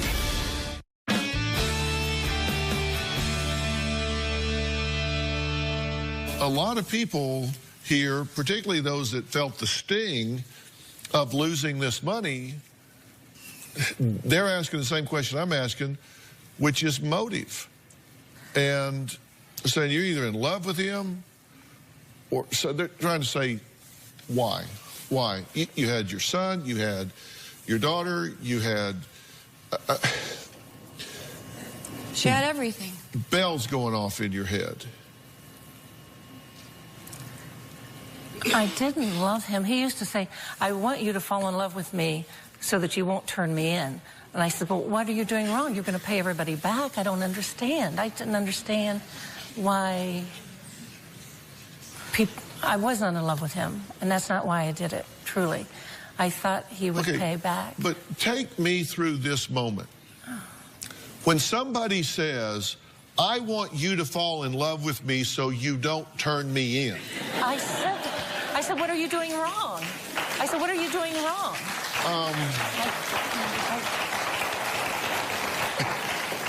Dr. Phil, I get it. Is that not, I don't know, a clue? Is that not a clue? Yes, it is. It is. It is. And you say, oh, what are you doing wrong? What? Okay. I was working with... I'm shoveling cash at you with both hands. That would go on my short list of what he was doing wrong. Wouldn't that? Come on. Give me a credible explanation for what you were saying to yourself at the time. That's what I'm looking for, is just a credible explanation for what you were saying to yourself at the time. At that time, I was working undercover with the police then. No. Let's go back. But that's what I was saying. He was saying he wanted me to fall in love with him. They even had me telling him that I loved him, which I didn't. I said to them, I do not love him. But you've got to tell him that to find out where the money's going. You have to lead him on. Okay, my point here is, now, I don't know how much money you thought you had, but I have to tell you, Anita, this is a material amount of money to anybody I know. Now, maybe I have poor friends. And I know I'm just a country boy from Texas, but this is a material amount of money to me. Yeah. I would have circled that, but it's up too high. Here's one. This is a material amount of money. You're telling me at no time in that year where you're shoveling this guy hundreds of thousands of dollars, there's no time in there where you say, wait a minute. Whoa, wait a minute. This guy just shows up after 30 years and I'm shoveling hundreds of thousands of dollars. You have to give me a credible explanation of what you were saying to yourself. See, I think if I can get you to answer this question for me, you will answer it for you. And if you answer it for you, then maybe I will believe that you won't do this again with him or someone else. Oh, I'm not going to do this again with anyone. Oh, you already said you would. Oh, I'm not going to, though. I'm not going to. I'm not. Did you ever tell him no? Yes, I did, and that's when he would say, okay, well, then you can't help me put the fires out. I'm going to jail, then you won't get any of your money back then. Okay, well, we'll miss you. What do you... Why would you say you're not in love with him? No. You have your own family to think of. Yes. And he says, okay, so if you're not going to continue to give me an average of $200,000 a month, I'm going to jail. Then bye. I don't really have an answer for myself. That's why I beat myself up about it all the time. Why did I allow that? Why? I don't know why. I was so weak. Well, maybe you were in love with him. If I was, I didn't know it. I truly did not love the man. And you never... I didn't have any feelings. You never had sex with this? I never did. I never did. Okay, well, we're going to meet Anita's former housekeeper and friend who says Anita scammed her out of $85,000. A housekeeper scammed out of $85,000. We'll be right back.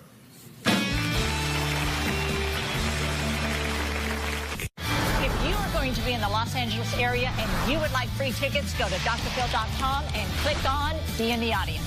Or you can call 323-461-PHIL. I worked for Anita and her husband as their housekeeper. They treated me like I was part of the family. Anita borrowed $85,000 in a course of a week. Anita never paid us back a dime. The checks never cleared. It's terrible. I never dreamed that this would happen to me, not by a friend. It's been hard because my husband and I have worked hard for what we have, and part of that has been taken away. We will never get that money back.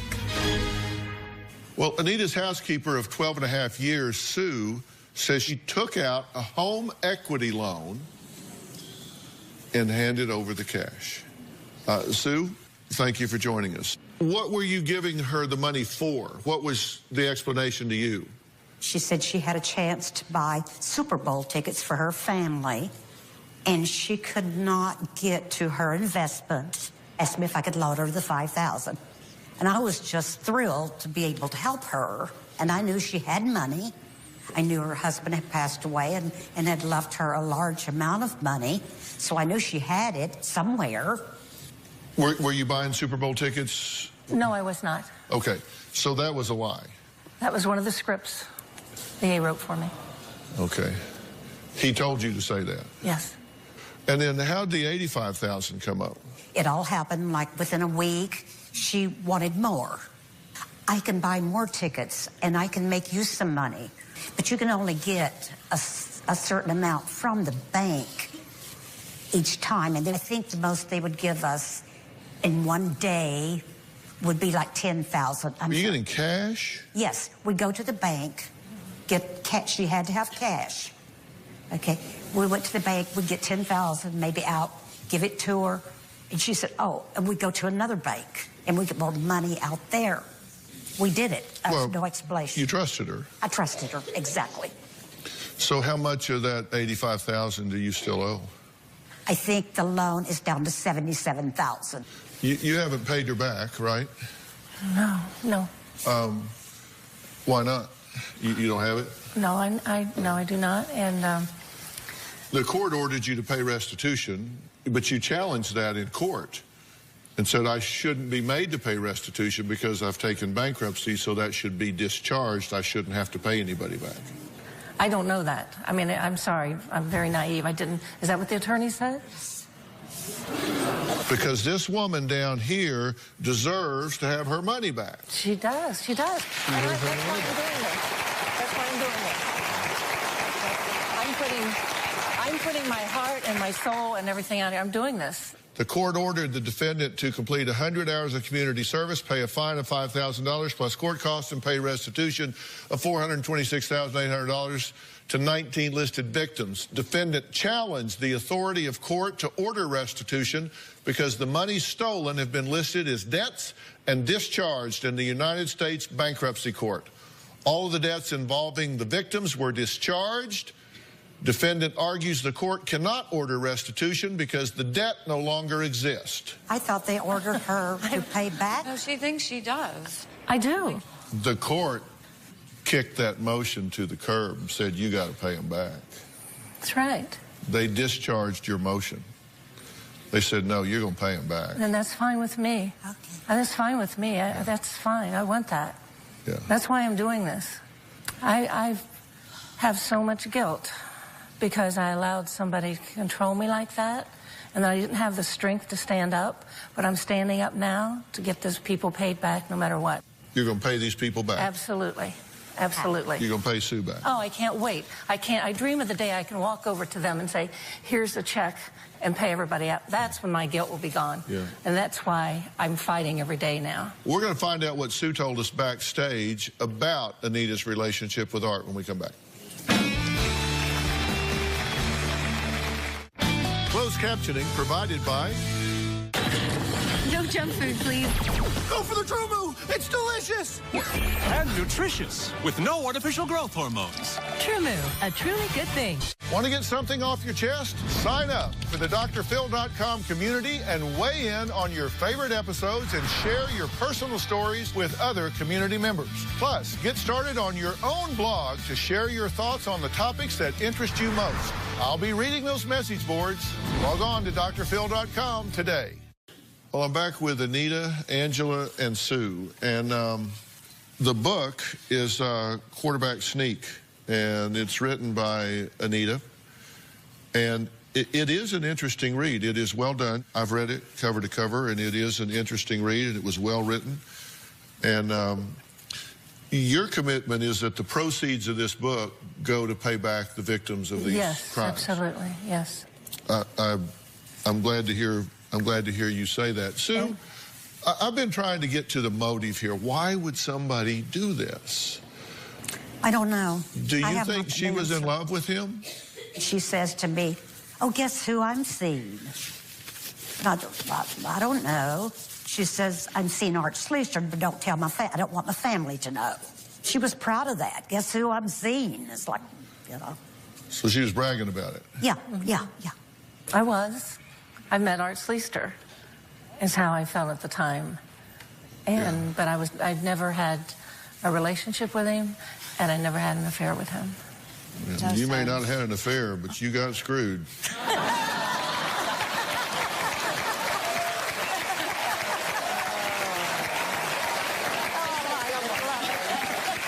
Just saying.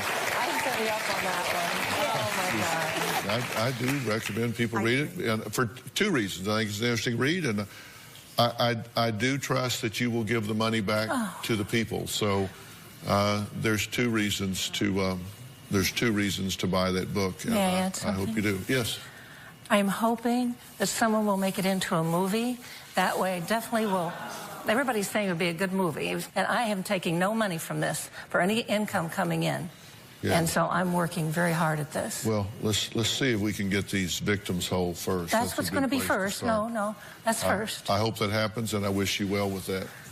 Thank you, and your staff has been wonderful, and I appreciate this opportunity very much. Angela, thank you so much. Guys, thank you so much. I want to thank all of my guests. We'll see you next time. Thank you so much.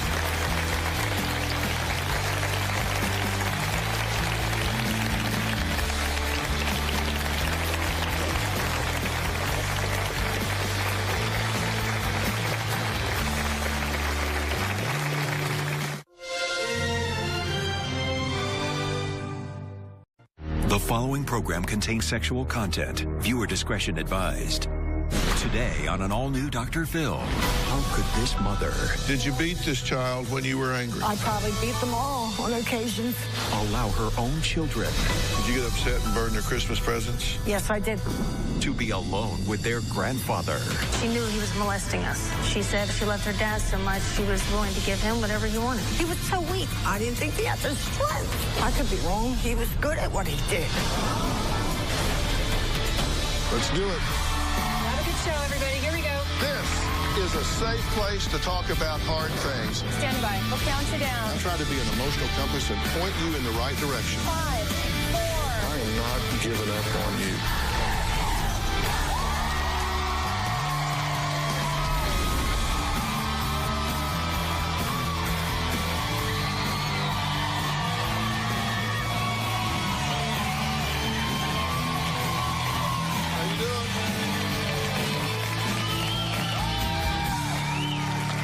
You know, it was just a few months ago that we aired a show about a mother who left her daughter in the care of a man that she once had accused of molestation. She had accused him of it, said she believed it, but yet left her child in his care. Take a quick look.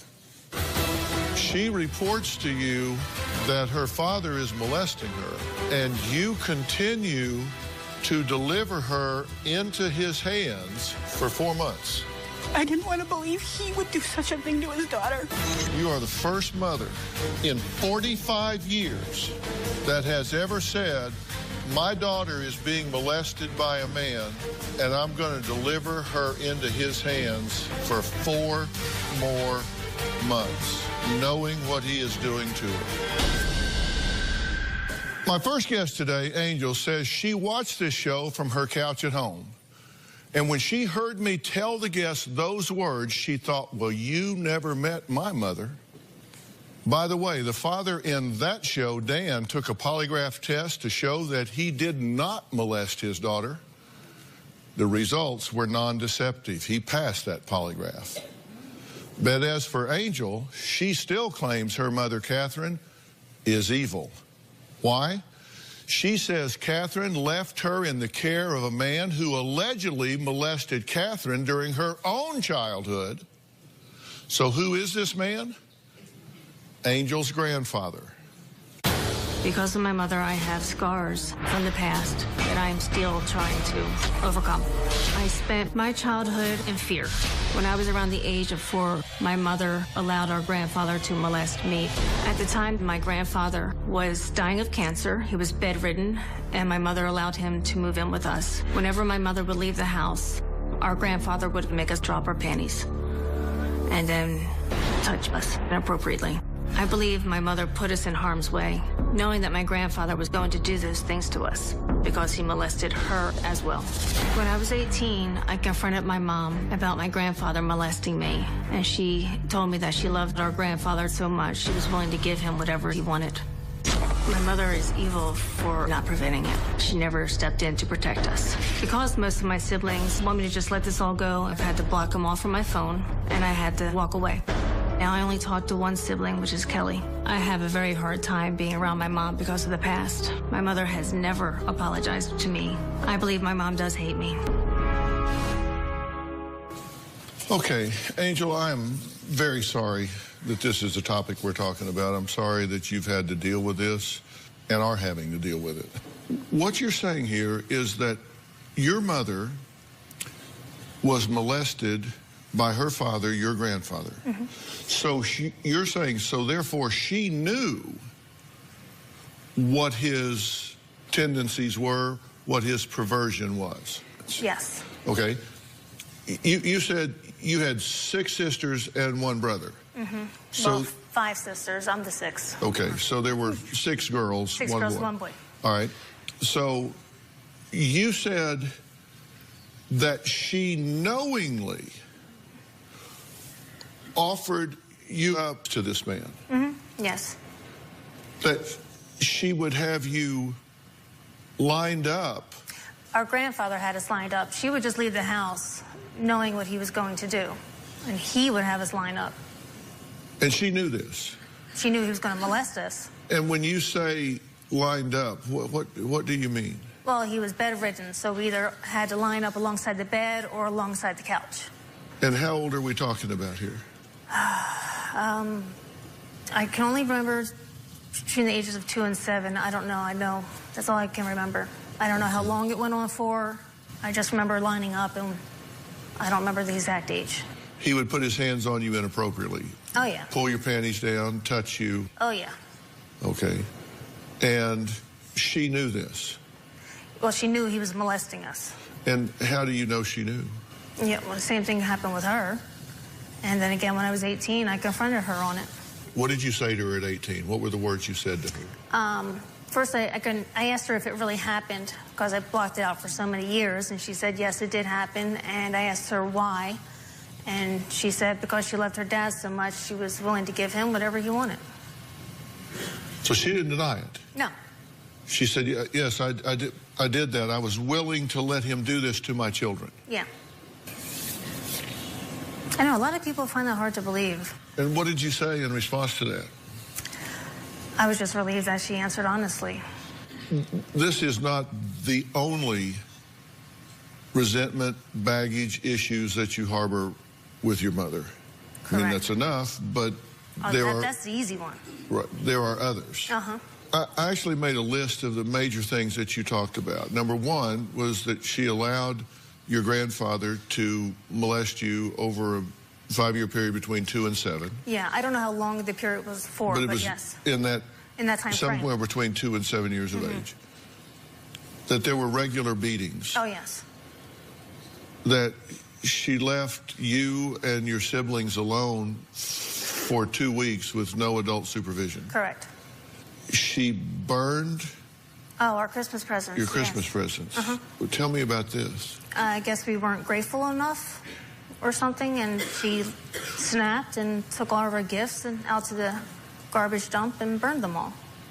You say a horse had gotten out, and... It was missing all winter. We couldn't find him. Come springtime, my mother was walking with her best friend, and I was with them, and come across our dead pony stuck between 2 trees. And she didn't want it there, so she told me to go down there and rip it apart and let it float down the river. It was wedged between 2 trees. Mm-hmm. And you were how old? 13. And she told you to go down and rip the horse apart? Yes. Just with your hands? So it can float downstream, yes.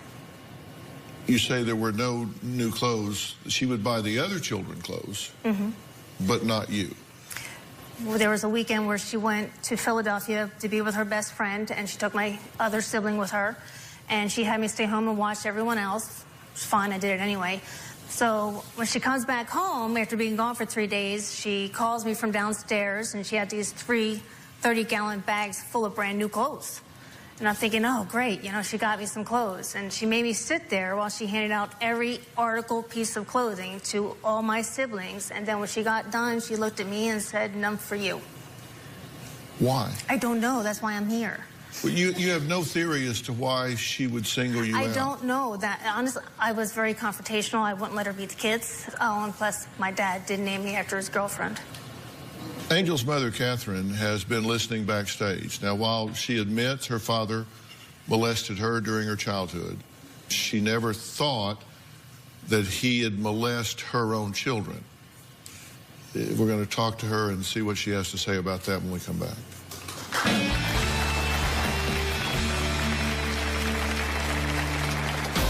Angel doesn't have a clue what a horrible childhood consists of. I didn't see my father touch Angel. He was hooked up to an IV. I didn't think the man had the strength to do these things anymore. And later, did you beat this child when you were angry? I probably beat them all. Did you get upset and burn their Christmas presents? Yes, I did. Monday on an all-new Dr. Phil. I can't go to jail, Bob!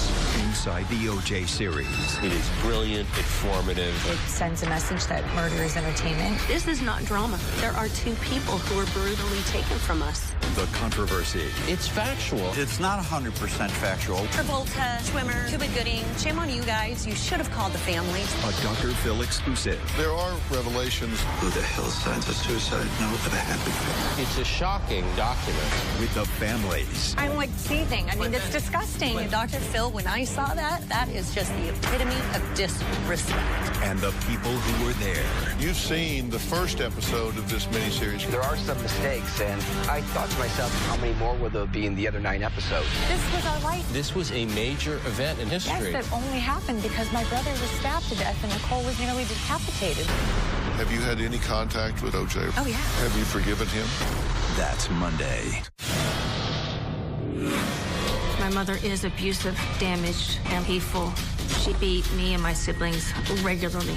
She would kick, punch, pull her hair. One time in the bathtub, my mother would hold my head under the water until I couldn't take it any longer. After the bath, she sent us to school. My mother was always yelling at me or beating me.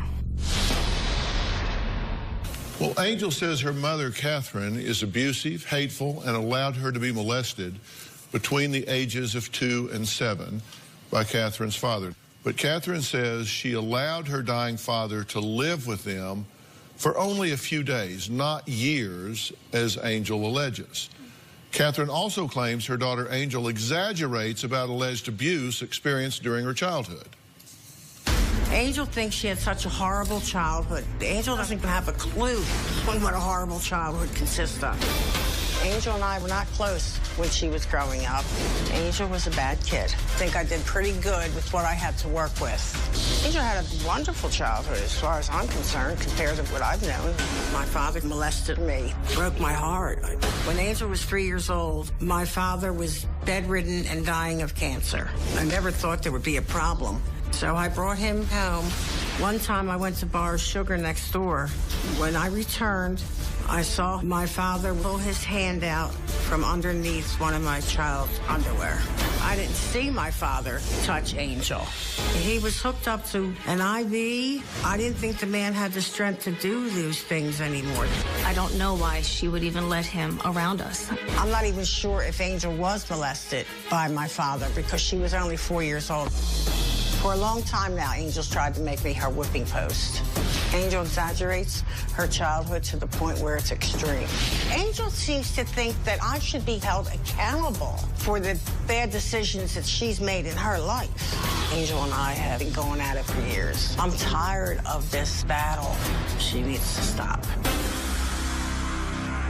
Well, Angel says she hasn't seen or spoken to her mother in 4 years until right now. So if you would, please, Catherine, come on out.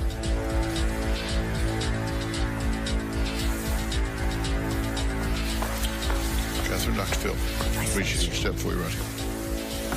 You've not seen your daughter in 4 years. Correct. And you've not so much as looked at her until just now. Right. I have to say, that is really an odd dynamic. Oh, yeah. I had no idea that this was how she thought, felt, the extremes of it. Because there's a lot of exaggeration. Well, you know, one of my ways of trying to resolve disputes is to start by seeing what it is we can agree on. Okay. Okay. What's not exaggerated, what's not denied, what's not in dispute.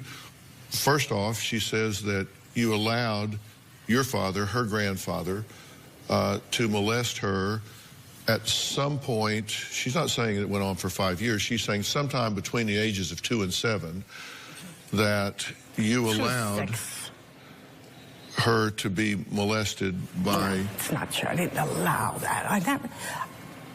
As God's my witness, I didn't think he would do that. Did he? Yeah, I caught him. Pardon me? I caught him. You caught him. So you don't dispute that molestation by your father, on one her occasion, grandfather. You saw it once. I saw it once. Do you believe that that's the only time it ever happened? That you caught him the one time it happened? I didn't leave them alone with him. So that one time, I only ran next door. So you actually believe that you caught him 100% of the time that he molested No, I your could children. be wrong. I could be wrong. He was good at what he did. You were victimized by this man, right? Yes. And I'm very sorry for that. I'm very sorry that you were victimized by him. I'm not glossing over that at all. I hate that for you. I hate that for you. I have 2 victims here. And it's as tragic for you as it is for her.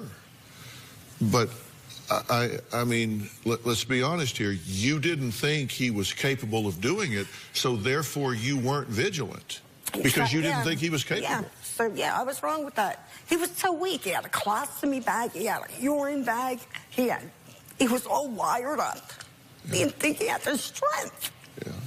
Yeah. I'm not trying to assign blame. I'm just trying to analyze the situation. Based on the fact that you didn't believe he was capable of it, you will agree that you weren't vigilant. Yep. So we can agree that on at least one occasion that you know that he molested at least some of your children. Yes. Yes. And very well may have been Angel. You say you question that. It doesn't stand to reason that he would have skipped her. Right. I just assumed. Maybe I didn't want to believe it. I don't know. Did you force her to tear a dead horse apart with her hands? Yeah, I really knew the horse was going to come apart. When she went to pull the pony's leg, it came off. And later, do you seriously know who her father is? I'm 99.9% sure. This February. The woman accused of pushing her husband to his death. I'm a horrible person who could do that. The stakes are higher. Your daughter is saying there was a struggle. He stumbled and fell backwards. Did you push him out that window? No, I did not. Yes, you did. Emotions run deeper. You're very critical of the woman that has adopted your baby. She looks like a stripper. Olivia's been stalking me. Bring the restraining order. I'll show you where you blatantly lied in it. Bring it. You're in her face saying, you lie, you lie, you lie. She's a saint. We're the bad people. Is that what you're telling me? Tempers get hotter. Our neighbors make our life a living hell. They set a mortar shell under the swing set and tried to blow it up. That is not true. We are being harassed. Put her on a lie detector test. And I want you to do one too because the machine is going to blow up. And we're just getting started. I had a traumatized 3-year-old girl saying, my daddy hurt me. Where is he going to hurt you at? A child does not say those things unless she was coached. You cannot coach a 3-year-old. Ask anyone. That is coaching. I came here to help my daughter, and you turned this into a giant circus. I'm done.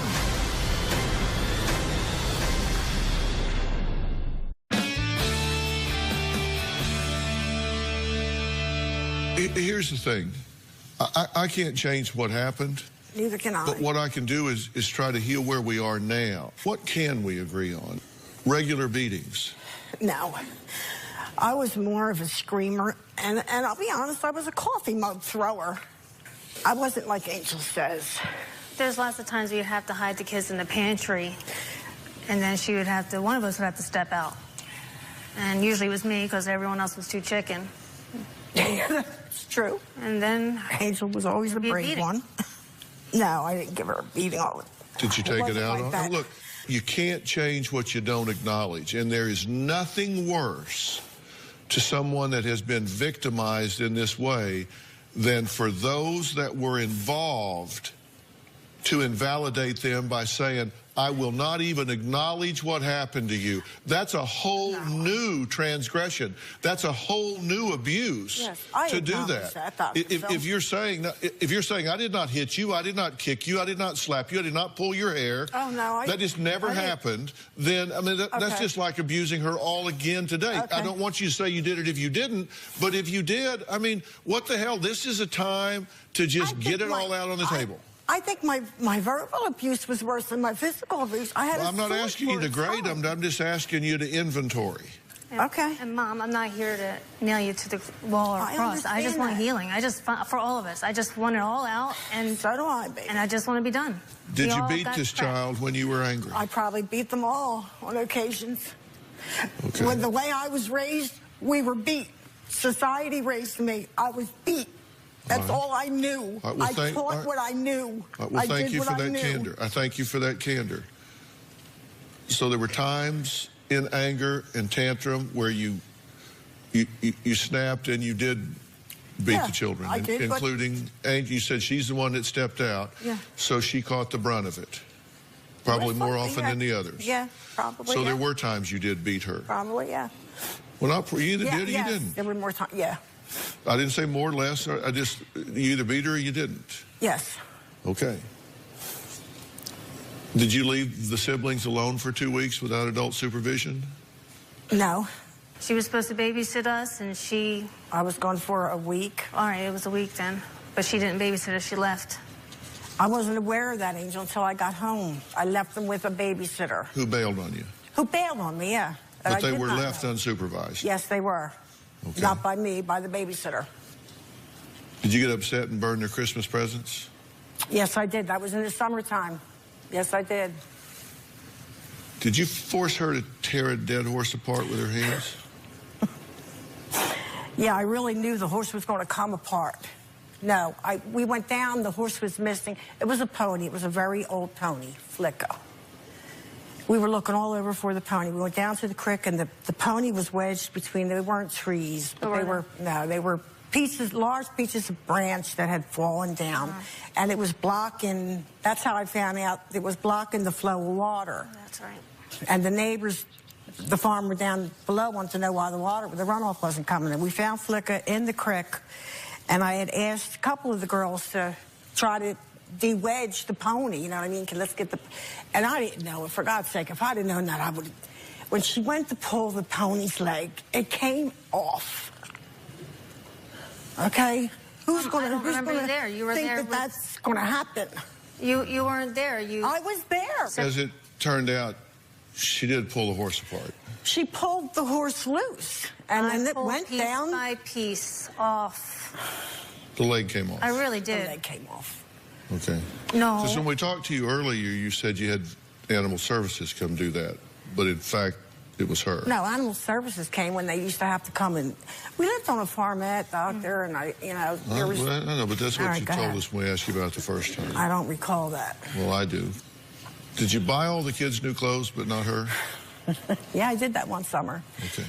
Angel was told all the girls had jobs, teenagers, okay, earning a little bit of a living. You got to learn to work. Angel didn't want to work and earn money. Angel she just didn't want to work. She was Angel. She was sort of like the movie star of the house. Excuse me for saying that, but that's just, you know, this can be backed up by other siblings and all that. I did the dog grooming, and then I did all the babysitting. Right. This was disciplinary. Yes, thing. there was a reason for it. Yes, I did. Right. Kelly, one of Catherine's other daughters, has been listening backstage. She claims that Catherine considers herself to be a great mother, even though she admits she failed her children. We'll talk to Kelly when we come back.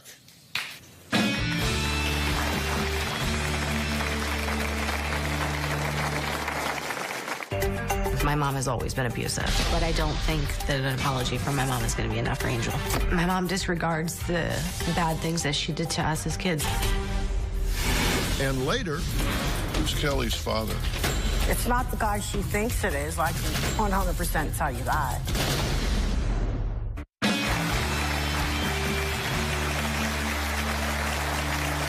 Angel says her mother, Catherine, is evil for not only verbally and physically abusing her as a child, but also allowing Catherine's father to molest her. Now, she says that's how she feels about what happened, but yet she says, I do want to put that behind me. I do want to build a relationship here. Angel's younger sister, Kelly, says she isn't sure that Angel will get the accountability she's looking for from her mother because Catherine considers herself to be a great mom. Take a look at this. From as far back as I can remember, my mom has always been abusive. If we didn't clean the house, she would beat us. If we were acting up in the car and my mom got angry, she would threaten to smash the car into a tree if we didn't stop. I know what my mother did was wrong. I know that she's sorry for a lot of it, and I have forgiven her for a lot of it. I don't hate her for it, but I don't think that an apology from my mom is going to be enough for Angel. My mom disregards the bad things that she did to us as kids, and I don't like it. Kelly, thank you for joining us. When you were growing up in this household, it sounds to me like it was laced with dysfunction at every level. Is that true? Yes, that's true. And there were a lot of kids and a single mother, and that can make for chaos. Yeah. Was it chaotic? It was very chaotic, yeah. Was your mother abusive? Yes. Was she abusive to you? Yeah. Were you molested during this period of time? No. Okay, so you escaped that. And do you feel that Angel is stuck in this history? Is this something you want to see her get past? Do you think she has legitimate complaints here? What's your feeling about this? Yeah, I do think Angel's very stuck. I think that this is touching every area of her life, and there's a lot of healing that hasn't taken place. I think they both deserve that. I'm very frustrated and angry because that's the one excuse you've always told people is I didn't work, I didn't do a lot of things, and I was a bad kid. I was actually one of the best ones you had. Nobody stepped in with those kids but me. I did a lot of the chores, and if the chores didn't need to be done, I was busy making sure the kids were safe. Where did I fail? And plus, then I did work at the department store. I did work, and you've always used that against me. Like, didn't matter what I did, it was never good enough. Everyone's getting along fine except you, babe. No. Do you remember? They're pretending it didn't happen. They're not pretending it didn't happen. They know what happened. I've talked to them about it. Did you blame it all on them, though? Did you blame it on them? Getting along. Okay, You're blaming everything on me. No, I'm not. I'm worried about you. When you say, well, she was being punished, she didn't work, she didn't like to work. Angel was. You didn't work that summer that we're talking about. That summer with the clothes I bought. You were going through a divorce, and you were busy partying all the time. Somebody had to be home with the kids. You're talking about one summer, That's Angel. the summer we're talking about. That's the summer you screwed me. That's the summer where you made me sit there and hit one. That's the summer I stepped up. So and then you screwed me. I kept asking you, Angel, were you going to work and babies? You didn't want to. I'm watching the kids. Somebody had to be Angel, there. I didn't work. Mom, you're unfunctional. I'm not leaving my kid. I'm going to be honest with Dr. Phil, just like in my tapes, I had no business having children from where I came from. But I had them, and I did the best I could do with what I had to work with. Well, And my goal was to make them strong and make them functional to be able to survive in that world. And I've done that pretty good with 6 out of 7. Who's the 7th? I have 7 children. You said 6 out of 7 are okay, and the 7th one. This nut. The one right here, Dr. Phil. She's the one that's having all these problems that I'm hearing. One of the things you said was interesting. You said, in a perfect world, I want Dr. Phil to fix my angel. I know Daddy Warbucks has a lot of resources, and he's intelligent, so he will know what to do.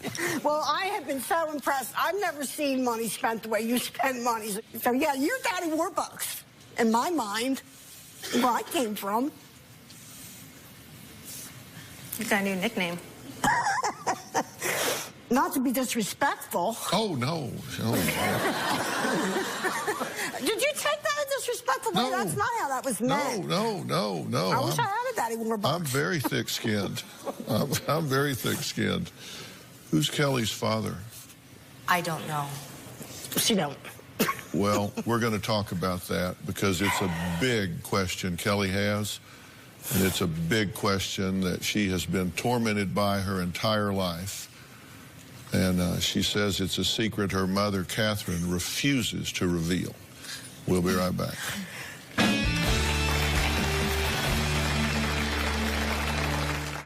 Monday on an all-new Dr. Phil, Inside the OJ series. Have you had any contact with OJ? Oh, yeah. A Dr. Phil exclusive. There are revelations. It's shocking. It's disgusting. All new Dr. Phil. That's Monday. My mom was married 3 times. In between her first and second marriage, she had a relationship with 2 different men. My mother named one of those men as my biological father. I didn't learn that I had a different father until I was 10. My mom told me that she took my biological father for paternity, and he paid the doctors to have the test say that we were negative for a match. I think my mom believes that that is the truth. I have trouble believing. I have a number of family members who continue to come to me over the years telling me it's not him, it was this other guy. You look like this other guy. I've had that conversation with my mom, and she gets upset. I just want to get to the bottom of it. I want to know who my father is. I want to know where I come from. I just want my mom to tell me the truth about who he is.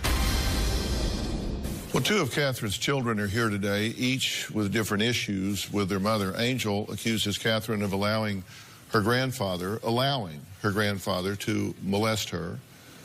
Kelly says Catherine refuses to reveal who her father really is.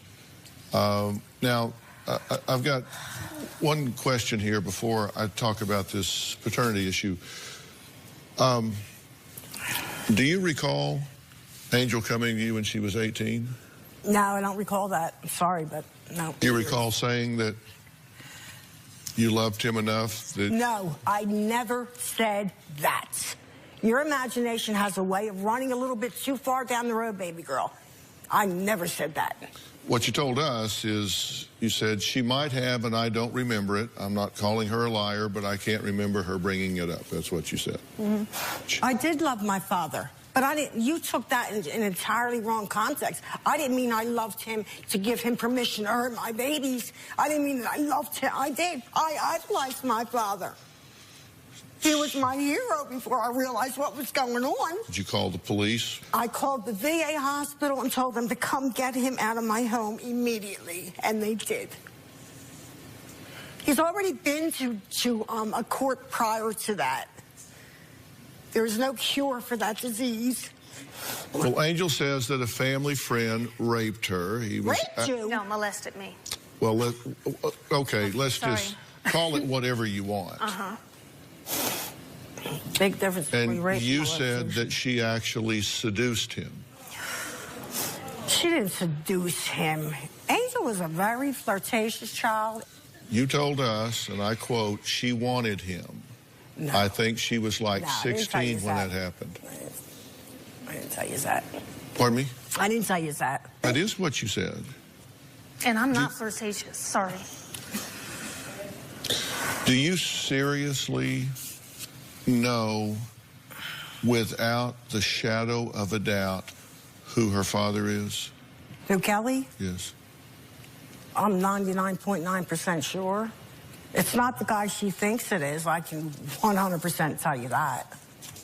I met this other guy after I was already 2 months pregnant for Kelly. And that's why, and I dated him. And that's I don't necessarily think it's one or the other. It's just, and it's not that I don't believe my mom. I believe that she believes what she's telling me is the truth. But it's just really difficult to believe that somebody has that kind of pull to pay off the doctors. I find that very hard to believe. So do I. You would like to know. I would. Would you like some help in trying to track these candidates down and see if we can get some information for you? I would like that a lot. Because would be my pleasure to do that. Thank you. Okay.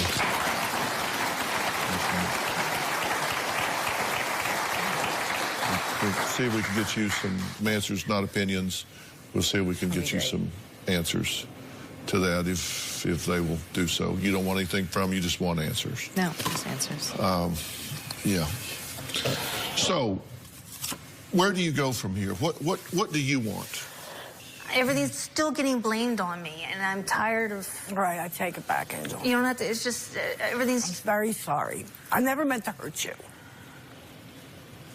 I love you, believe it or not. I love you too, but it just still seems like everything that's ever bad that's happened to me is somehow always been my fault. It's always been my fault. You certainly don't want to continue feeling the way you are feeling, but yet this history can be very, very confining. Mm-hmm. But there are some things to do. I'm going to talk about that when we come back.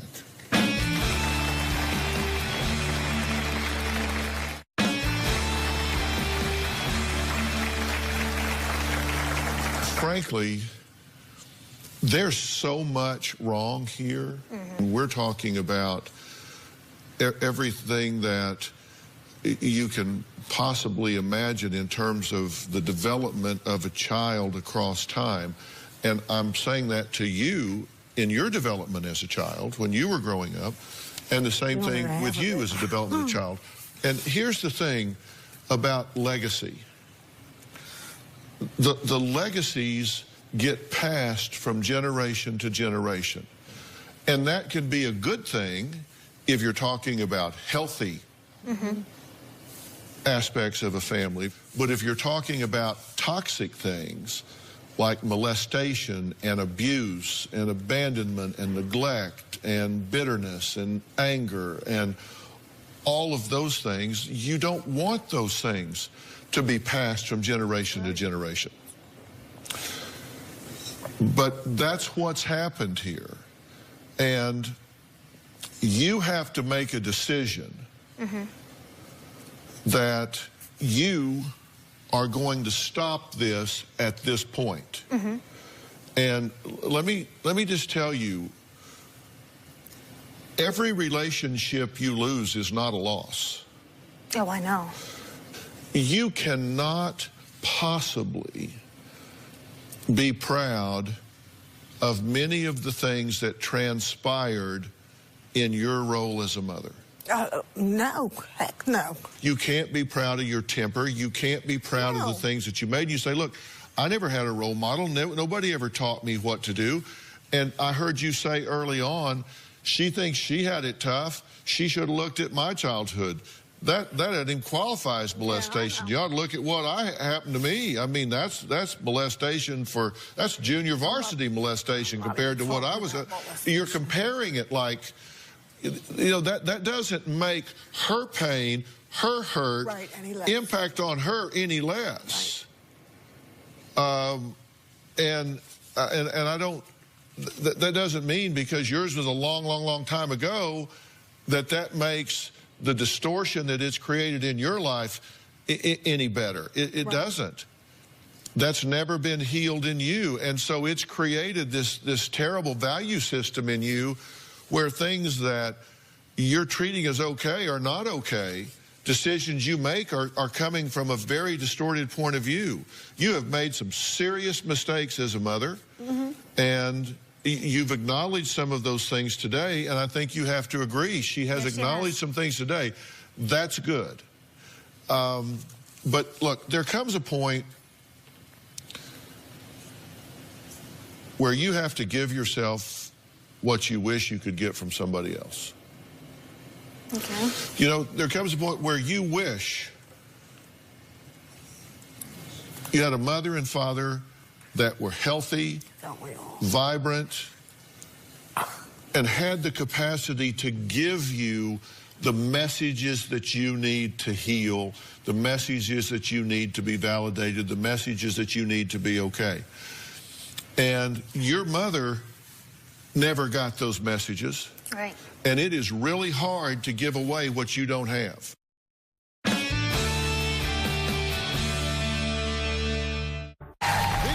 This show without you, our studio audience. If you are going to be in the Los Angeles area and you would like free tickets, go to drphil.com and click on Be in the Audience. Because we have a lot of fun here, don't we? Or you can call 323-461-PHIL. That's 323-461-7445.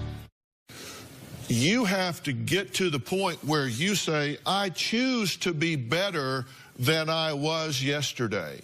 And a big part of that is to choose to forgive. And forgiving doesn't mean forgetting.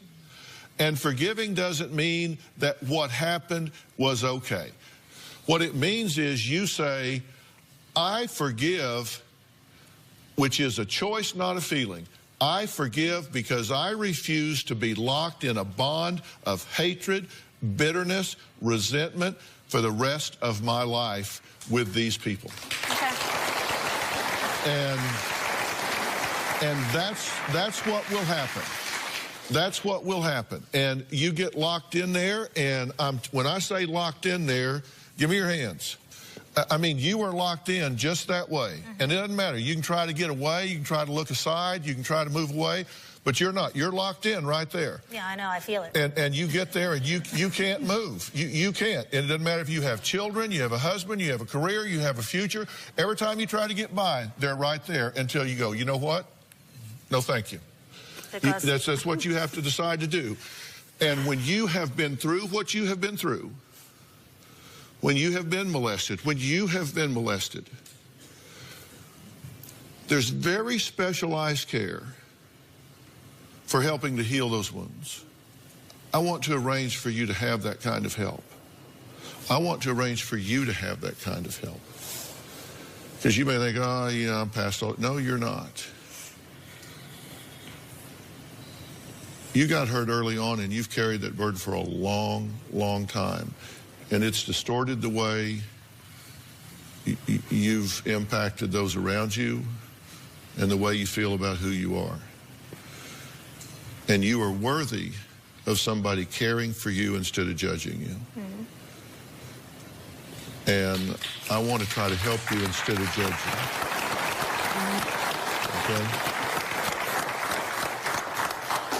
Okay? And you're worth the trouble. I'm not here to throw you under the bus. Okay. And maybe at some point, in strength, you can begin with boundaries to build a relationship. And it may start with lunch and rules. We just talk about the here and now. And then maybe in time, we can choose a topic and we can talk about something from the past. And if that goes well, then maybe another time we can talk about something else. But not until you have the strength to know that you're okay from the inside out. Will you take that help? Yes. Will you take that help? All right. I want to thank all of my guests today. We will see you next time. Okay. We're going to work on this. We're going to work on this. We're going to find out. Okay? All right, good.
you.